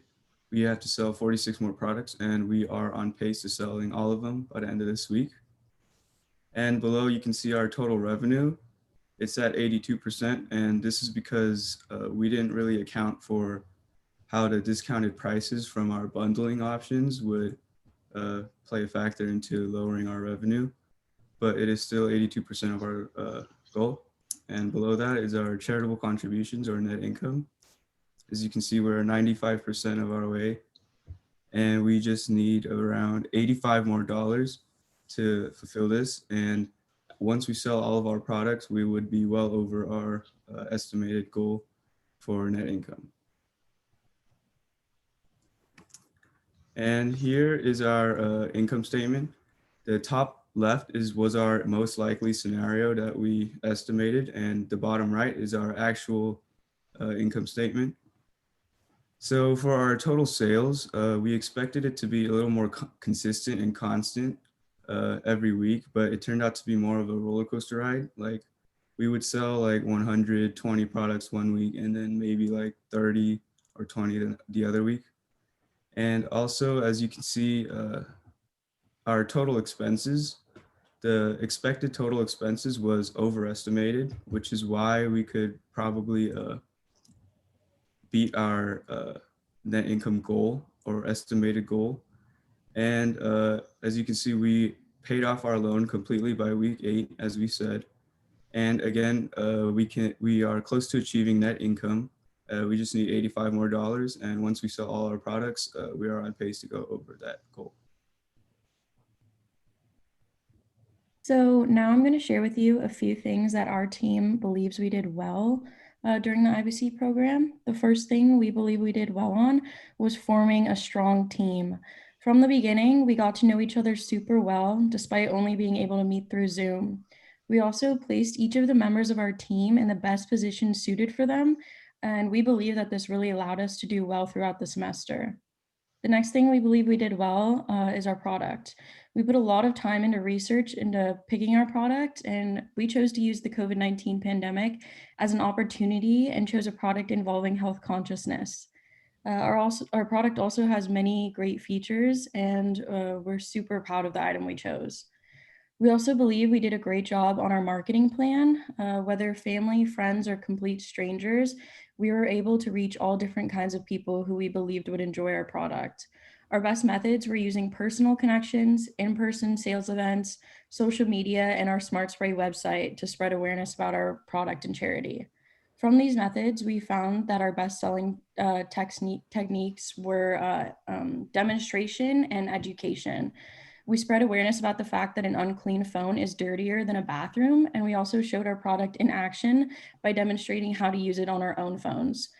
People were really intrigued by us using our product, and it made them want to buy one for themselves so that they could spray their own phones. And lastly, we of course are super excited about the fact that we raised money for our charity, Little Heart Warriors. This was our goal that kept us motivated throughout the entire program. And from this program, there are many things we believe we did well on, from reaching our donation goal to creating a really strong and accomplished business team. And we feel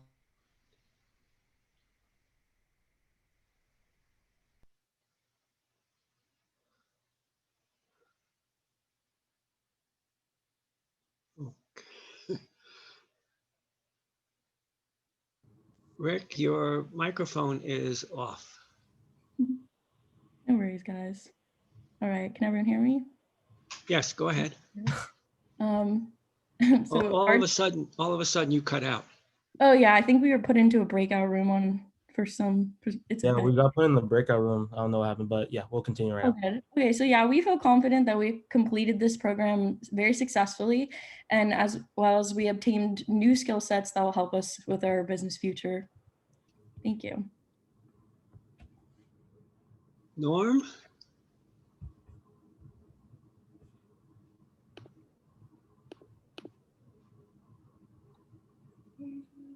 Norm? I think he's muted. He's on mute. Oh, okay. Here he comes. All right, There sorry. he Lots of problems. Can somebody put up the financials again? Wait, my bad. We're not done with our presentation yet. Can you guys let me share my screen? Yeah, please. Okay, sounds good. Okay, sorry about that. All right, go for it. So things that went wrong. There are a lot of things that went right, but here are a few things that went wrong. So COVID-19 was the number one thing that went wrong. We were able to use this as an opportunity. We did have an uncoordinated beginning at first. We had a slow start in making our business plan and bonding, but we picked it up. we did have a decline in sales towards the end. We started off very strong, but we did decline towards the end. We had a dilemma of buying more product or halfway through the semester or selling what we have, but we chose to just sell what we have.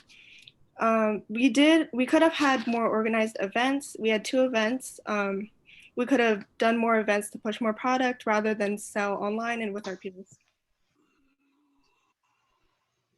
So some takeaways we got of this experience was we could have pushed sales through more scheduled events, optimized profit with a better bundle deal, order additional product to bring in more profit.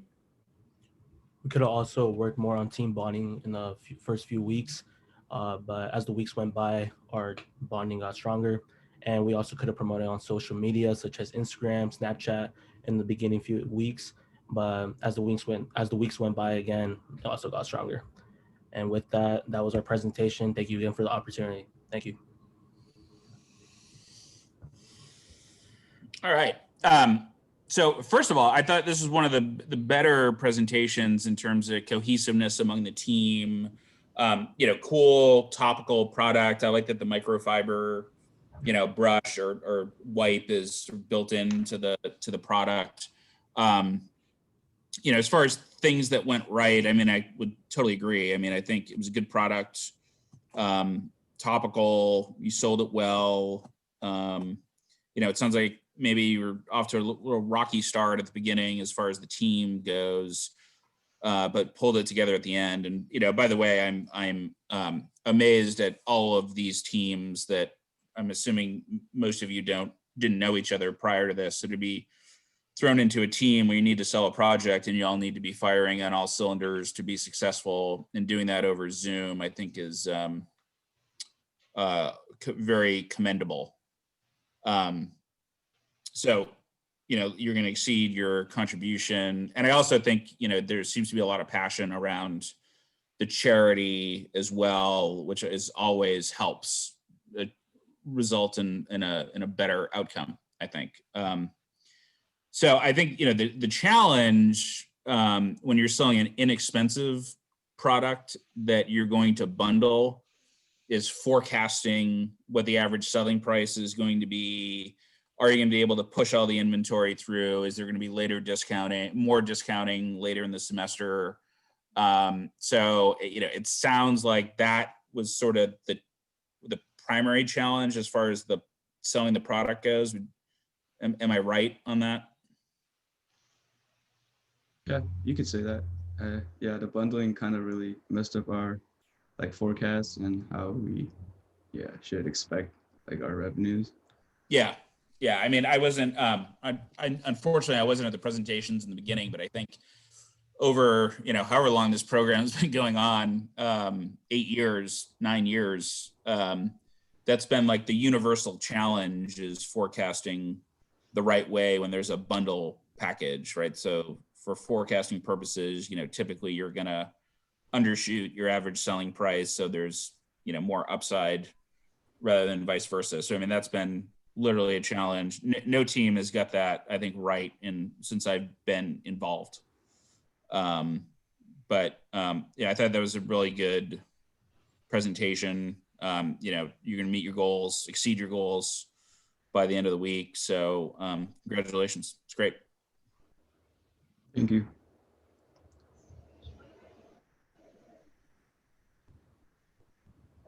Okay, well, thank you.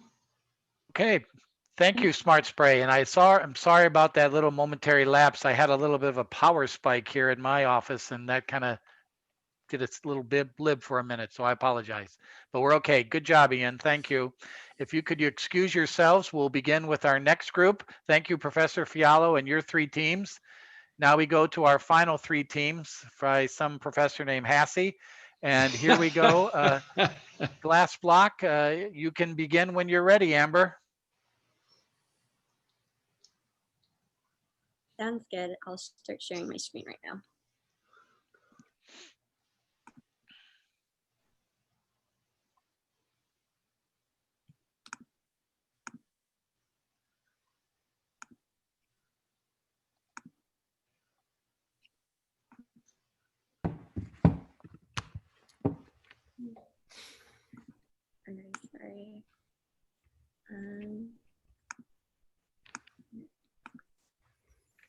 Okay. Hi, everyone. I just wanted to thank you all for being here today and listening into our presentation as we present what we have done through this semester. As we stated earlier, we are Glass Block. And here at Glass Block, we are determined to provide a safeguard against blue light caused by computer screens, phones, and tablets, and we strive to protect our customers and aim to provide the best quality service and products. And we've been saying this mission statement to all our customers and all our audience as we promoted our product throughout the semester. And our product was fashionable blue light glasses. And so what they were, they basically protect your eyes from being damaged by blue lights. And so the colors we were selling this semester were black, tortoiseshell, white and clear, and baby pink. And so I just want to introduce my team real quick. So I'm Amber Kushwaha, the CEO, and I am speaking to you from Laverne, California. I am Peter Thorson. I'm the CFO, and I'm from Pasadena, California. I'm Ming Yushu. I'm the CEO of Glass Block. I'm from China. Hi, I'm Aubriana Hernandez. I'm the VP of Marketing, and I'm speaking to you from Long Beach, California. I'm Jeff. I'm the Vice President of Sales, and I'm speaking to you in China.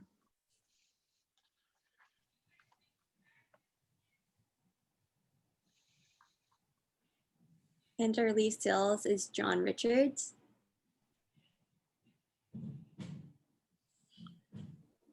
And Hi, our my name sales is Martin Chang. I'm the sales manager and I'm speaking from the Philippines. And that is our team. And without further ado, I want to get started with the rest of our presentation. And I'm going to hand it off to our CEO, Mike, to talk about our operations throughout this semester. All right, hello everyone. I'm the CEO of the Glass Block. So as you can see on the operation sheet, we have a total inventory being purchased of 160 units as far as week 9. And the total units we're being sold through week 9 is 126. There's a typo issue on the total units sold to date, will be soon adjusted. And the units remaining to sell will be 32. So that brings us to the next graph, which shows our sales trend. As you can see on the graph, we start off strong with 44 units, but then we soon see a quick decline on week 2, week 3, and week 4. That is because our website has not yet been fully set up and operational for the general public.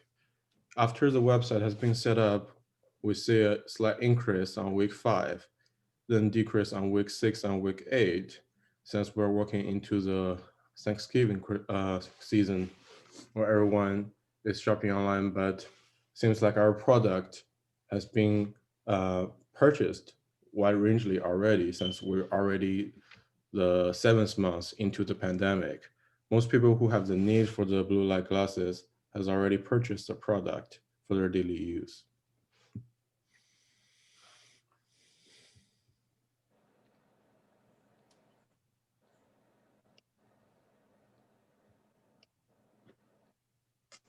All right, hi everyone. So for our marketing strategy, we wanted to focus on 2 things, design and social media. So for design, we made really awesome goodie bags. They were really fun and colorful. We also created flyers and stickers with our brand name and then personalized thank you cards. For social media, we chose to focus on Instagram mainly, and we were really interactive with our customers on there. So some pros and cons of selling. For personal sales, it allowed us to develop a connection with each customer, and it prepared us for the real world. And then some cons was selling online, and then obviously we're in like a middle of a pandemic, so financials. And then how our buyer targeted change. So week 1, we targeted family and friends, and then coworkers and bosses. And then once we got to week 10 in the later weeks, we started selling online and reaching people outside of our own network. We had to figure out how to expand our sales. And then we also targeted holiday shoppers and created deals. And then I'll be handing this slide off to our lead of sales, John. Good morning. So how we handled rejection, we kept an optimistic attitude. And if someone did not want to buy our product, we let them know that it was okay. But they can refer to us like friends or family members who might be interested in our products. And I will leave it off to Jeff. So far, we sold about half of our inventory, and for first week we sold 47. Second week we sold 10. Third week we sold 11, and week 4 we sold 3. Week 5 we sold 14. Week 6 we sold 3. Week 7 we sold 19, and week 8 we sold only 2. Until week 9 we sold 13.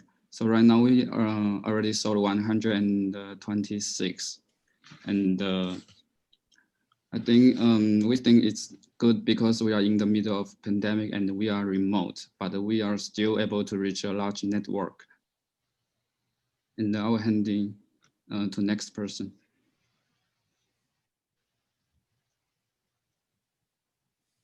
What we can improve on. So one way for us to improve is by reaching out to more people.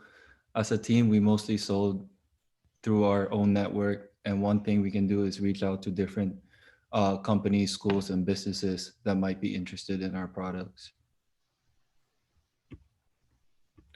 What we have learned, we learned how to work as a team and to communicate and how to not let obstacles bring us down. And some obstacles we did face was having sales go down. And instead of being discouraged, we found different marketing strategies and ways to appeal to customers.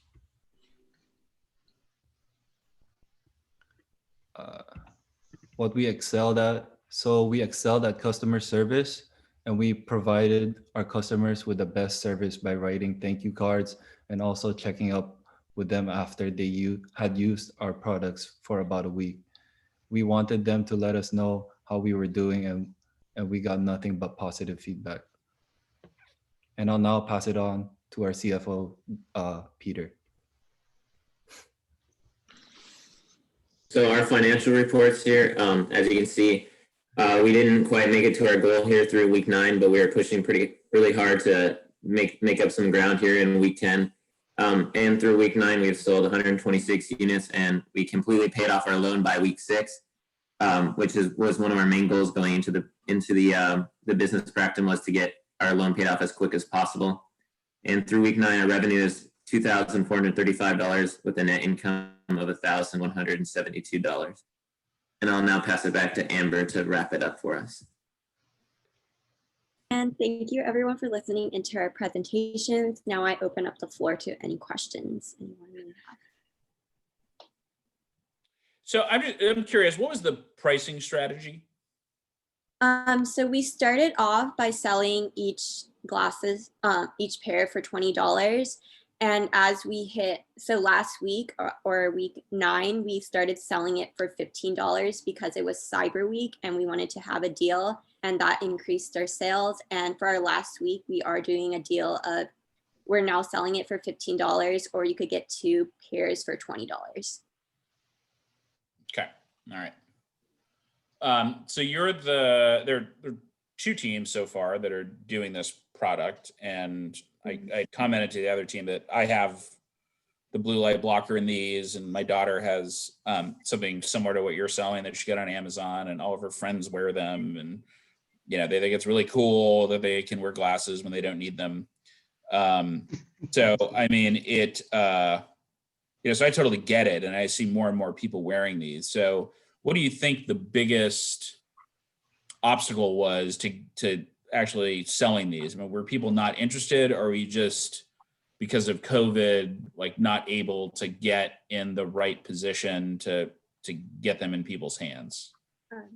Yeah, so the biggest obstacle for us was we did have people interested. It was just because we are in the middle of a pandemic, they weren't able to spare the money, even though they did want to. And also we were going into the 7th month of the pandemic, and a lot of people already had purchased blue light glasses previously. Yeah. So that was one of the biggest obstacles we did face. So then if you were to rewind to September, would you have chosen a different product? I don't think I would have chosen a different product. And that's because I do think our blue light glasses, even though we didn't meet our goal, we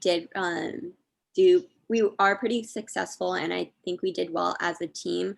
One thing I do think we should have improved on was like reaching out beyond our network and reaching out to different schools and stuff. And I think that would have definitely helped us like reach our goal in the end.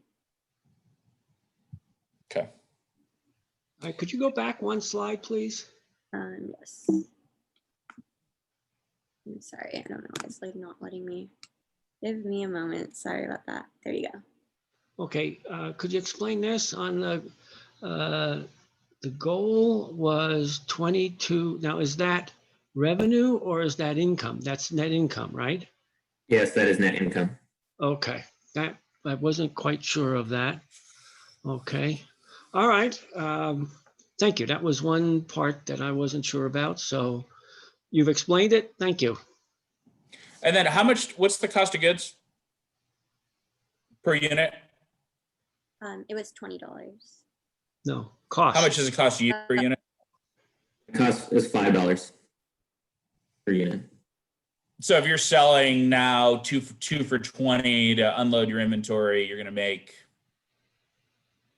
$3.50, $4 a unit. So that number is going to go up when you push through your remaining units, right? Correct. So 30, so it'd be a little bit higher. Okay. All right. All right. I mean, does anyone else have any thoughts on would they have chosen a different product? Other team members. And by the way, I really appreciate, I know it's like 3:00 in the morning in Asia right now, so I'm impressed you guys are awake and attentive. Thank you. I also would support, knowing what we do know, I still would have chose the blue light glasses. I think it's something that like we as a team believed in would be beneficial to people. And I think we learned a lot that people already have some, but I still think that it was a product to sell. Okay. Yeah, I mean, I think that's the best part of this program is, I agree with you. I think it's a great product. The price is right. Everyone sort of needs them in this environment. The timing, could have been better, but you got to work through that. And, nothing ever is going to go exactly as you plan, and you got to adjust. And, it seems like as a team, you're able to do that, and we'll make a, sizable contribution to your charity. So that's great. I also agree with Peter and Amber. If we rewind back the time back to September, I would still choose the same product. Not only because of the product, because of our team, because we're a great team, we're honest. Back in September, our first presentation, we're the only team, since there's two teams selling blue light glasses, we're the only team pointed out to the customer that our blue light glasses is not certified by the American Eye Association. There's research done on this product, but we're not afraid to show this research to our future customers. So that's a big win for us. It's honesty, and everything is about honesty in the business world. You want your customer to keep coming back. You want them to refer your product to other friends or family members. So I think we did good as a team. That's a great answer. Thank you. Okay, that's all for me. Okay, thank you. All right, thank you, Glass Block. Appreciate it. And now we're going to bring in Team Bandemic. And Glass Block, if you could excuse yourselves, we'd appreciate it. And so Team Bandemic, Andrea, whenever you're ready, please begin.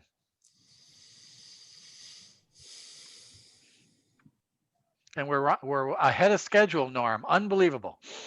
I have found Zoom to improve efficiency, actually.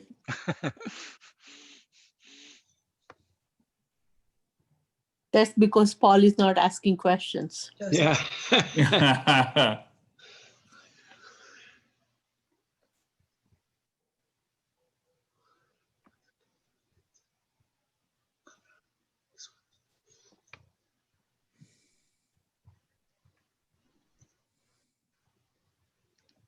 Sorry, just 1 second. Okay.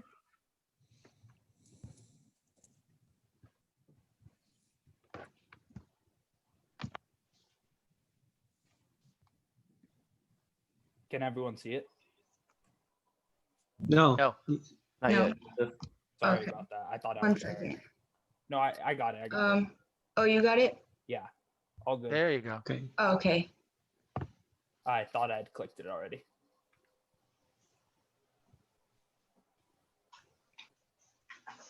All right. Good morning, Wells Fargo team and University of Laverne faculty. We would like to thank you all for allowing us the opportunity to be with you today. My name is Andrea Nalbandian. I'm the CEO of Bandemic, and I'm from San Dimas, California. Hi, everyone. Good morning. My name is Joseph Raj, and I am the CFO of Team Bandemic, and I'm from Laverne, California. Good morning. I'm Mark Ruiz. I am the Chief Operating Officer, and I'm from Locking Out of Flintridge. Hello, good morning. My name is Angelina Puno, VP of Marketing from Union City, California. Good morning. My name is Donnell Leffridge, and I help out with the marketing team, and I'm from Chino, California. My name is Drew Reddick. I am the VP of Sales, and I am from Tracy, California. Hi, my name is Cole Roberts, and I work with the finance and sales team, and I'm from Paso Robles, California. I'd like to begin by sharing our product that we have been marketing for the past 15 weeks. Our team decided on selling a set of 5 workout resistance bands that each have a different resistance level ranging from 4 pounds to 40 pounds.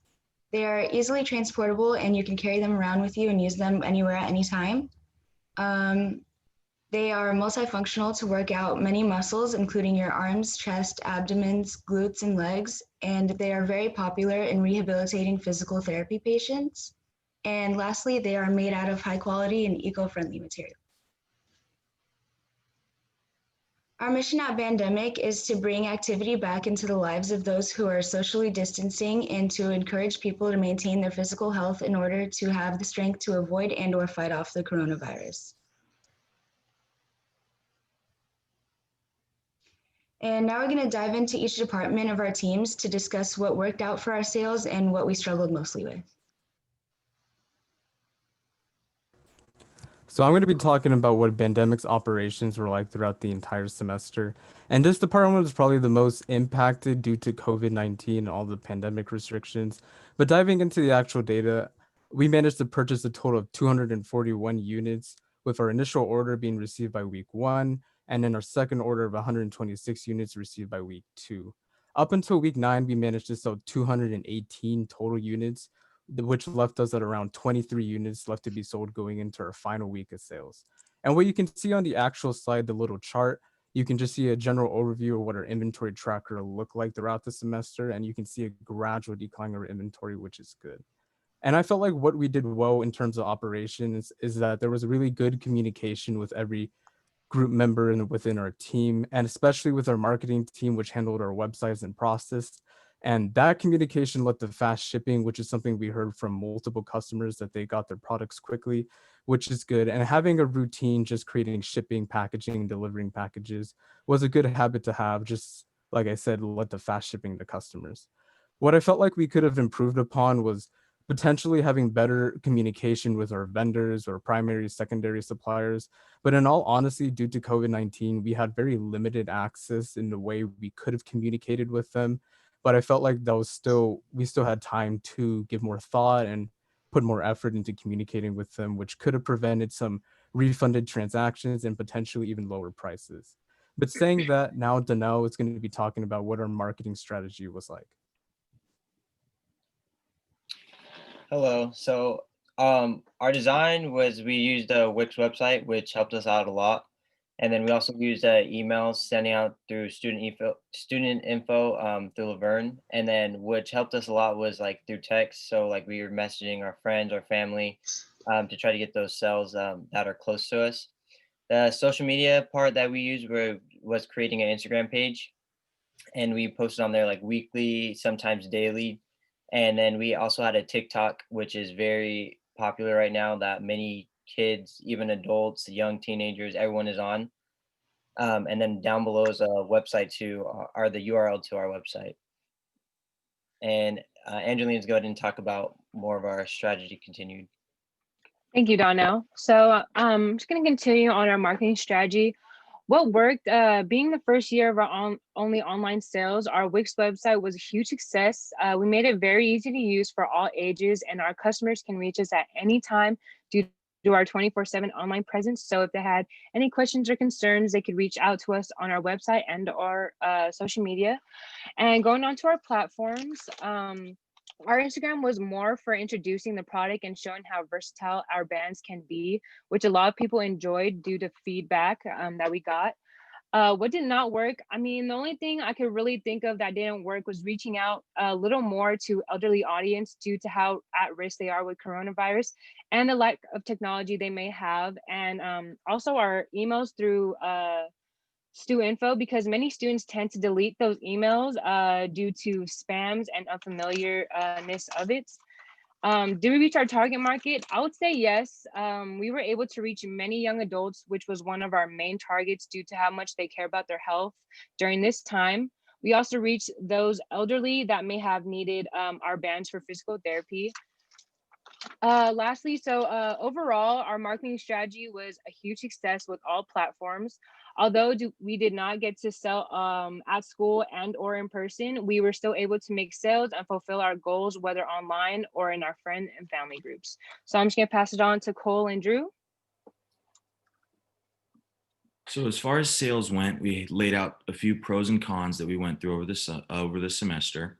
A couple pros that we had were that all of our friends and ourselves are athletes, so we work out almost every day. We have a good target market to sell to, and that proved beneficial in the very early weeks of selling. We also had a great team effort and support from one another selling. Nobody was stingy. We all held each other accountable. We shared our product when we had. We got people to sell what they needed to sell. Also had a continuous marketing on social media platforms such as Instagram and TikTok, which we already talked about, but that was also a big part of our selling. As well as many other teams for cons, COVID was a big effect. Not being able to have big fairs or pop-up events was a struggle for us because that would be able to reach people that are outside of our personal market and personal groups. And then as well as with the coronavirus, many people have lost their jobs or funds and don't have the extra to support a local business kind of like ourselves. And we also had trouble tapping into the elderly market, as we have mentioned before, with them being most at risk for COVID-19. Yeah, just to elaborate on the second point Cole made, Andrea and I actually went out to downtown Laverne to visit some of the businesses there because we had hoped to partner with them or just do some business with them, because we had heard that teams in the past had done that before. And unfortunately, we weren't able to hear back from any of the businesses there. And we fully assume that that's because of the impact that COVID-19 has had on small businesses around the area. So that was just really something that we saw firsthand there. But continuing on, just into the financial reports, as you can see here, this is just a general sales breakdown of what the projected sales were for our most likely scenario and our actual sales. As we stated before, they came in at 218 actual sales, which was only 7 units below what our projected was, which we were really happy about considering the situation. We thought that we were able to, like we said, use our online platform to really market ourselves and get those sales in when we needed to. But just going on, I'm going to break down a little bit more where we actually saw the most influx of sales and where we could have improved on. So for our weekly sales breakdown, as you can see, we have a very large influx in week 1. I think we sold 74 units in our first week. And that was, as we said, from our personal sales, us being athletes, having those connections and our interpersonal relationships. But as you can see in the subsequent weeks, that's when we really start to see the impacts of COVID-19 take over, as we had to focus strictly on online sales and our marketing tactics that we had. And this was obviously a great challenge for every team involved, but you can really see us just holding steady at just under where our projected sales was, but that boost that we got the first week really helped keep us above where we needed to be.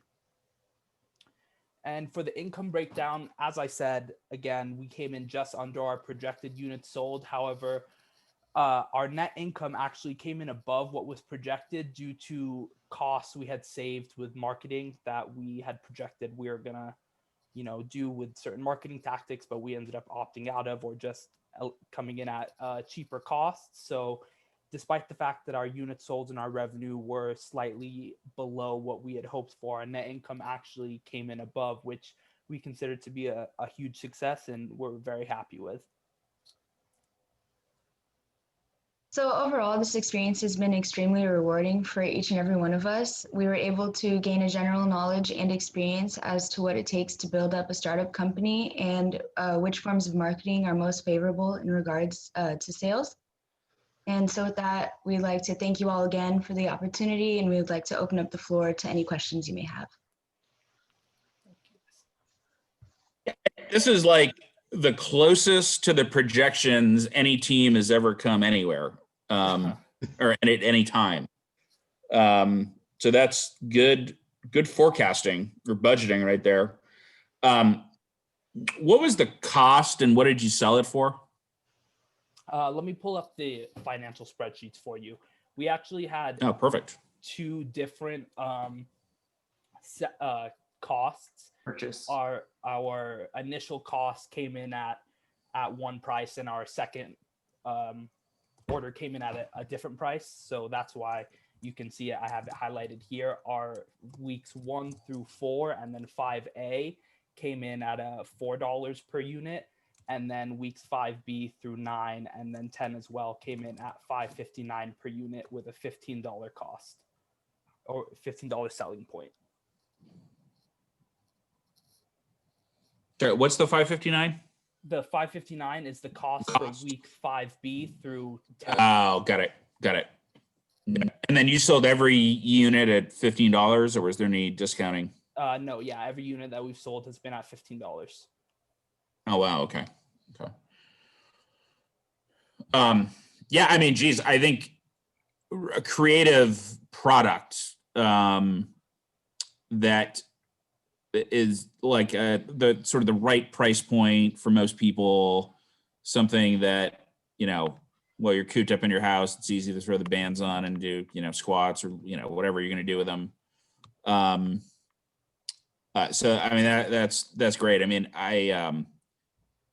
I'm surprised that you're so aligned. I mean, understanding that you had that huge bump in sales in week 1 and then you're a little bit below, but I mean, generally you were like spot on for the whole semester. So that's really good. I mean, I mean, $15 when it costs you between $4 and $5.59 is good margin. It gives you good flexibility. So, I mean, I would commend you on the product selection. I'm just curious, how'd you guys work as a team over Zoom? Personally, I thought we did really well. From the beginning, we made it a point to have good communication. Like, we met up as a team before we even had to, just because we wanted to get to know each other a little bit personally and kind of break that barrier of Zoom, because we knew it was going to be difficult. I thought we did really well. We had an ongoing group chat that we all communicated in and were actively using to help declare sales, to send money through, and that helped us stay on track, I believe. Yeah, as running the finance, I never had any problems with collecting funds or seeing how many sales we had or what money people needed. That was never an issue, which it easily could have been online, where we're all separated and not seeing each other for this entire time. I think I saw my individual team members in person 1 or 2 times to pick up bands and then to visit downtown Laverne with Andrea. That was it. Yeah, I mean, I think, the presentation comes across like you worked really well together, which, is really impressive, given the environment that you had to work in and sell in. So, yeah, really, really good job. Thank you. Thank you. Okay. All right. Well, again, thank you. Thank you, Pandemic. Good, well done. And now we're going to enter in our last group, a half hour ahead of schedule. I can make my golf game at 1 o'clock. That's good news. Also, a shout out to Sean Snyder for helping us set up Wix. It was very well. Very much so. Sean has saved our behinds in many respects this semester. Thank you, Sean, That's again. all you guys. You guys did it all. So thank you. Appreciate it. Thank you, and have a great rest of your day, everyone. Thank you, guys. Thank you. All right, now we go to our last group, Team Wraps. Anthony, when you're ready. Okay, am I sharing screen? Yeah, your screen is available to be shared, yes. Perfect.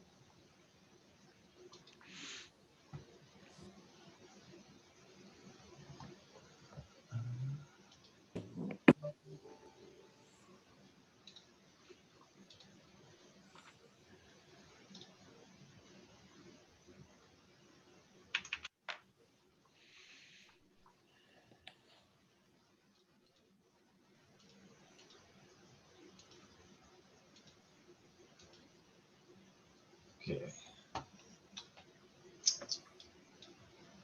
Everybody can see it? Yes. Okay. Can I start? Go right ahead. All right. Thank you guys for showing up to hear us present again. My name is Anthony. I'm the CEO of Wraps. There you go.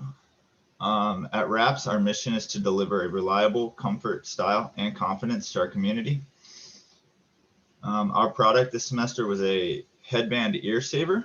So these headbands were made with elastic cotton. They're one size fits all. They had a non-slip, comfortable design, so it was good for any activity.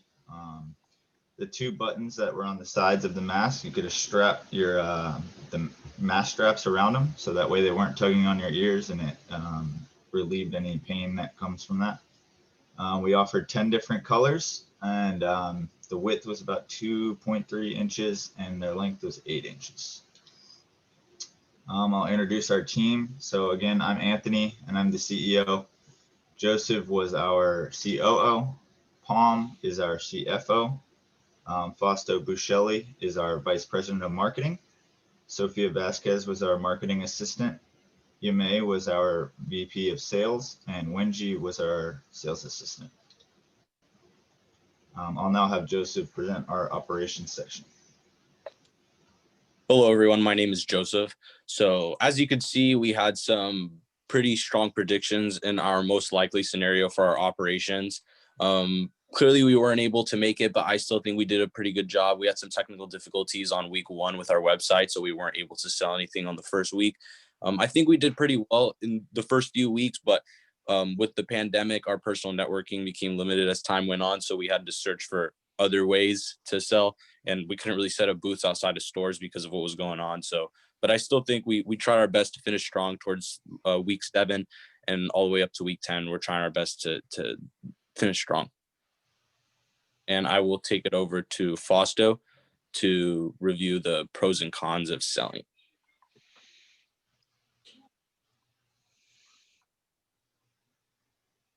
Okay, so some of the pros and cons of selling. So pros, everyone was required to wear a mask and could benefit from our product. And we could relate to our customers. So some of us are essential workers, so we had to wear masks no matter what time it was. So selling through our website and online marketing kept costs low. And some of the cons were due to COVID-19, businesses were on a strict budget, so they couldn't really, when we would pitch, they couldn't really buy abundance of our product. And then COVID-19 restrictions prevented us from promoting at events and outside stores, like Joseph said. Businesses weren't really adamant on us setting up booths outside due to that fact. So, and then international students were hindered due to the sales having to be made in California. So our marketing strategy from week 1 was to utilize personal networks and create brand awareness, which we did. We utilized a lot of our personal networks and stuff. And to build a social media presence to create a voice for our brand. Some examples include Instagram, Twitter, Facebook, and posts and promotions and stuff like that, and generate traffic to our Wix website, which we did through our email blast throughout the school and sending it to all the faculty and stuff like that. And then how our buyer targeting changed. So week 1, those essential workers, healthcare professionals, friends, family, and neighbors. And throughout the weeks, essential workers were a big part, same with friends, family, and neighbors, but healthcare professionals, again, due to the pandemic, didn't really let us pitch the ideas we had to them because they just didn't have time for us, which was fair. Then week 10 was faculty members and support administration. End of the year shoppers looking for a great last minute gift, and then friends, family, personal connections did stay the same throughout all the 10 weeks of sales. So now I'd like to pass it on to Yami, who would be handling the next couple slides. Hi, I'm Yimei Tian, and I'm a VP Sales of Reps. Now let me introduce how we handle rejection.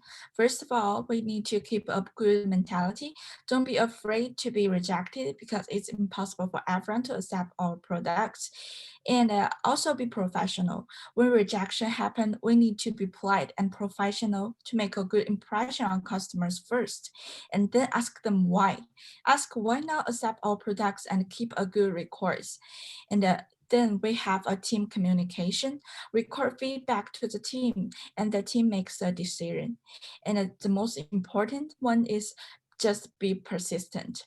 Continue to contact new customers and check in with them regularly to see if they have changed their mind, and do our sales best.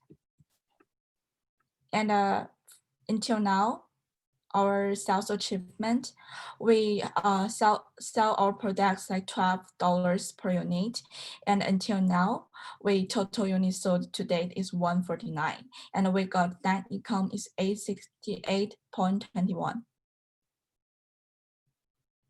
And what we can improve. In order to improve our service quality, we will add more group meetings to regularly discuss our problems and solve them. We need to prepare many different ways to promote ourselves also, and increase visibility on social media and also the website to maximize visibility and profitability within the final sales state. That's what should we do.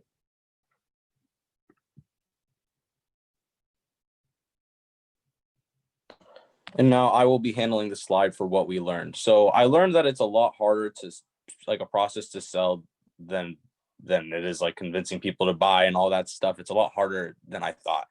And it's even hard just for family and friends, trying to sell to family and friends, even though like these are the people that, like you would think they're going to buy from you all the time. But even then it can be hard at times, especially with what's going on. You can't expect too much from people.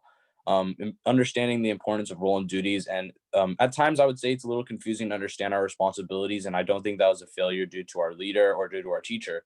I think that was just simple inexperience amongst all of us, and, not really having the understanding of what it is to be part of a group and have a goal like this, a set goal that you have to meet every single week.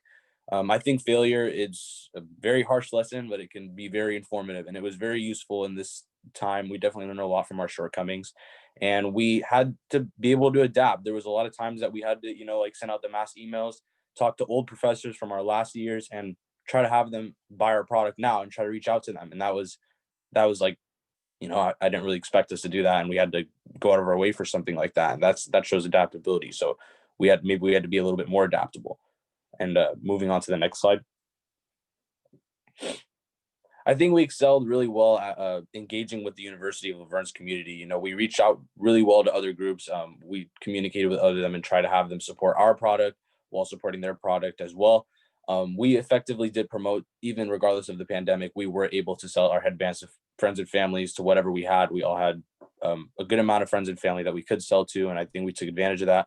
And as I said before, the email campaign to all the faculty and a campus and the campus-wide email was sent about our product, and that definitely helped boost up our sales a little bit. And the weekly tracking routine was really good. It was really clear for me as the COO. It was really clear for me to keep track of everything, to keep everything concise, and to keep everything in order. So I will say that in terms of our tracking routine, we did really well on that. And moving on to our last slide. Our financial breakdown, as you may said, we sold about 149 units, so we reached about 50% of our goal. We did reach a revenue of only 50% of our goal, which was around $1,788, and our net income was 868, about 40% of our goal with only 1 week left. So obviously, we all wish we could have gone to 100%, but in times of what we went through, I think we tried our best to do what we can, and I think there are things we could have done better, but I think this was a job well done amongst the tools that were provided to us. And yeah, thank you so much. Were there any questions from anybody? So first of all, I really appreciate the honesty there. I thought the slides on how you handle rejection, what you could have improved upon, and what you learned were all spot on. I mean, it was very honest. There's a lot that's sort of out of your control, out of all of our control at this point. And, you acknowledged, a lot of that and acknowledged what you could have done better. So thank you for that. I'm curious why you would choose to offer 10 colors. Was that part of the reason? Did you run out of a color that was the most popular and now you don't have it to sell? I mean, it just seems to me like 10 is a little bit of overkill. Mm-hmm. Yeah, I would say. Oh, go for it, Anthony. Yeah. So the initial idea is we wanted to give a variety. I don't think we never ended up running out of a color. I think black was our top seller. We might have ran out of black, but it was at the very end. So we never had an issue with inventory. I think it might have been even easier to manage less colors looking back on it now, but I don't think it hindered us as much as it seems like it may have. I do think maybe 5 colors might have been a little bit easier to manage and easier to market. Yeah, I mean, it's frankly, it's a cool product. I've not seen anyone wearing that, but I mean, you look at what Apple does, and it's like white, black, silver, rose gold, or they could do infinite color combinations, but they don't, because you're not trying to get what 100% of the people will want. You're trying to get what the majority of the people will want. And if somebody wants the product and they want it in purple and you only have white or black, I'm not sure they don't buy it. Results of that. And it's just, in times like this, where there's uncertainty around how you're going to be able to sell it, are you going to be able to get out into, and there's really no settings with large numbers of people, like there has been historically. So, it seems to me that you overcomplicated it, with that many options. And when you have that many options, your forecasting needs to be really spot on, because it's tough to sell through every color. So I think that's probably the one thing you could have made simpler. I don't know, frankly, if the overall results would have changed. So, I mean, knowing what you know now and some of the challenges, would you have chosen a different product if you could rewind, a few months? Maybe. I think maybe. I don't know the answer because I hadn't thought of it. I think we would have struggled no matter what our product was. Just certain things, because we have 3 international students, and they were struggling to sell because they're not in California. We had to sell in California, so I don't know how much that would change the results. So I don't regret the product. I think it was a good product. I think it works well. I think we just had other issues. I think the 10 colors probably hindered us. So. But yeah, I mean, what a time to try and sell something, right? I mean, that's something that not many people have had the opportunity to do this project in this type of environment. So the lessons learned are very valuable, in my opinion. So, I think you made the most of it. and you'll continue to push through whatever you have left, and increase that donation to charity. So again, I would say just it seems like you learned a lot, which is valuable, super valuable to you all. I think, despite the fact that you didn't meet what you had projected, the lessons learned are probably worth more. Yeah, absolutely. I think there was a lot of things I think that for each person in each department, I know we were all learning things each week that we didn't know were involved with that. Joseph was finding out about adding tracking numbers to orders, and I was, as a CEO, I know I was learning a little bit about everything, trying to help out where I could. So I think overall it was good. There's definitely things I think that we would all like to change or go back and fix, but at the end, I mean, it was decisions that we were happy with at the time, and I don't regret making any of them. Good answer. All right. Well, thank you guys. Have a great holiday. Thank you, Team Raps. Thank you very much, and thank you There's all. no more questions from anybody. We're good. We're all set, Joseph. Thank you. Sounds good. Thank you, All sir. right, Dr. Thakur would like to say a few words. I just want to talk to faculty and everybody who is there. First of all, I want to thank you, Norm. You've been here for 8, 9, 10 years. Without your company, this program might not have started. You donated first $5,000 for this, and that's where we began the program. So really, really grateful to you. I know you spend your valuable time and you are here every time you can be here. And I'm very, very grateful to you for that. So thank you. Thank you. Happy to do it. Oh, you're wonderful. And the positive feedback which you gave them this time was very, very essential. What they have gone through during this pandemic, not just for this particular program or learning, but the personal things they have been through. It just boggles my mind how a 20-year-old kid can go through that and still persist. And so your feedback was just on spot. It was just wonderful how you went by with that. So I appreciate it. Thank you. Thank you. Paul, you are the second person I want to thank.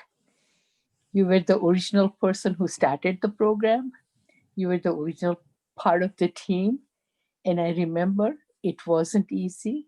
Not very many people wanted to be part of it. And you persisted and you have really worked very hard at it. And I really, really appreciate you because I know what you have done. I know how much you have worked hard, and I'm grateful for that, very much so. Rick, you have given your time, you have given your recommendations, you have supported kids who really needed help, and I'm very grateful for that as well. And thank you for taking over. Mark, you are the latest addition and you jumped in at the right time. From what I hear from students, you are wonderful, you are very supportive, you are very kind, and that is really grateful. Steve, Frank, you have been very, very enthusiastic about what you do, and you constantly tell me how much you enjoy this particular program and how much you value this program, up to a point where you are writing your doctoral thesis on it. And that tells me how much it means to you. But you all have, and Sean, you are just a lifesaver. So I don't even know what to tell you anymore, because you have come through for anything and everything every single time. Did I miss anybody? Is Bill oh, William is there. William, thank you for being there. You have, as hard as Paul makes the finance, you make it easier for students. So I really appreciate you for that. And you also, the caring you have shown towards the students with all their COVID and the other kind of things which they have gone through. I am so thankful to have you in the program. Is there anybody else who is there? Mark Hicks. Mark Hicks. Mark, how can I forget Mark? Oh my gosh. Mark, you are a lifesaver. You have almost always be there through thick and thin. I need anything, I come to you. I know I would get it. I need anything, I want to bounce off ideas. You're always there for that. And that has been invaluable for me, personally as well as professionally. I really, really appreciate you very much as a personal friend, as well as somebody who has professionally enriched my life. All of you mean a lot to me because this program means a lot to me. I don't know how long I'll be here to see this, but if I'm here or not, I hope you would invite me to join into this program whenever you have it, because this was Abe and my dream, and you guys have really made it a reality. And I'm very, very grateful personally to each one of you, and really, really grateful for what you have done. Please continue it. Please help us.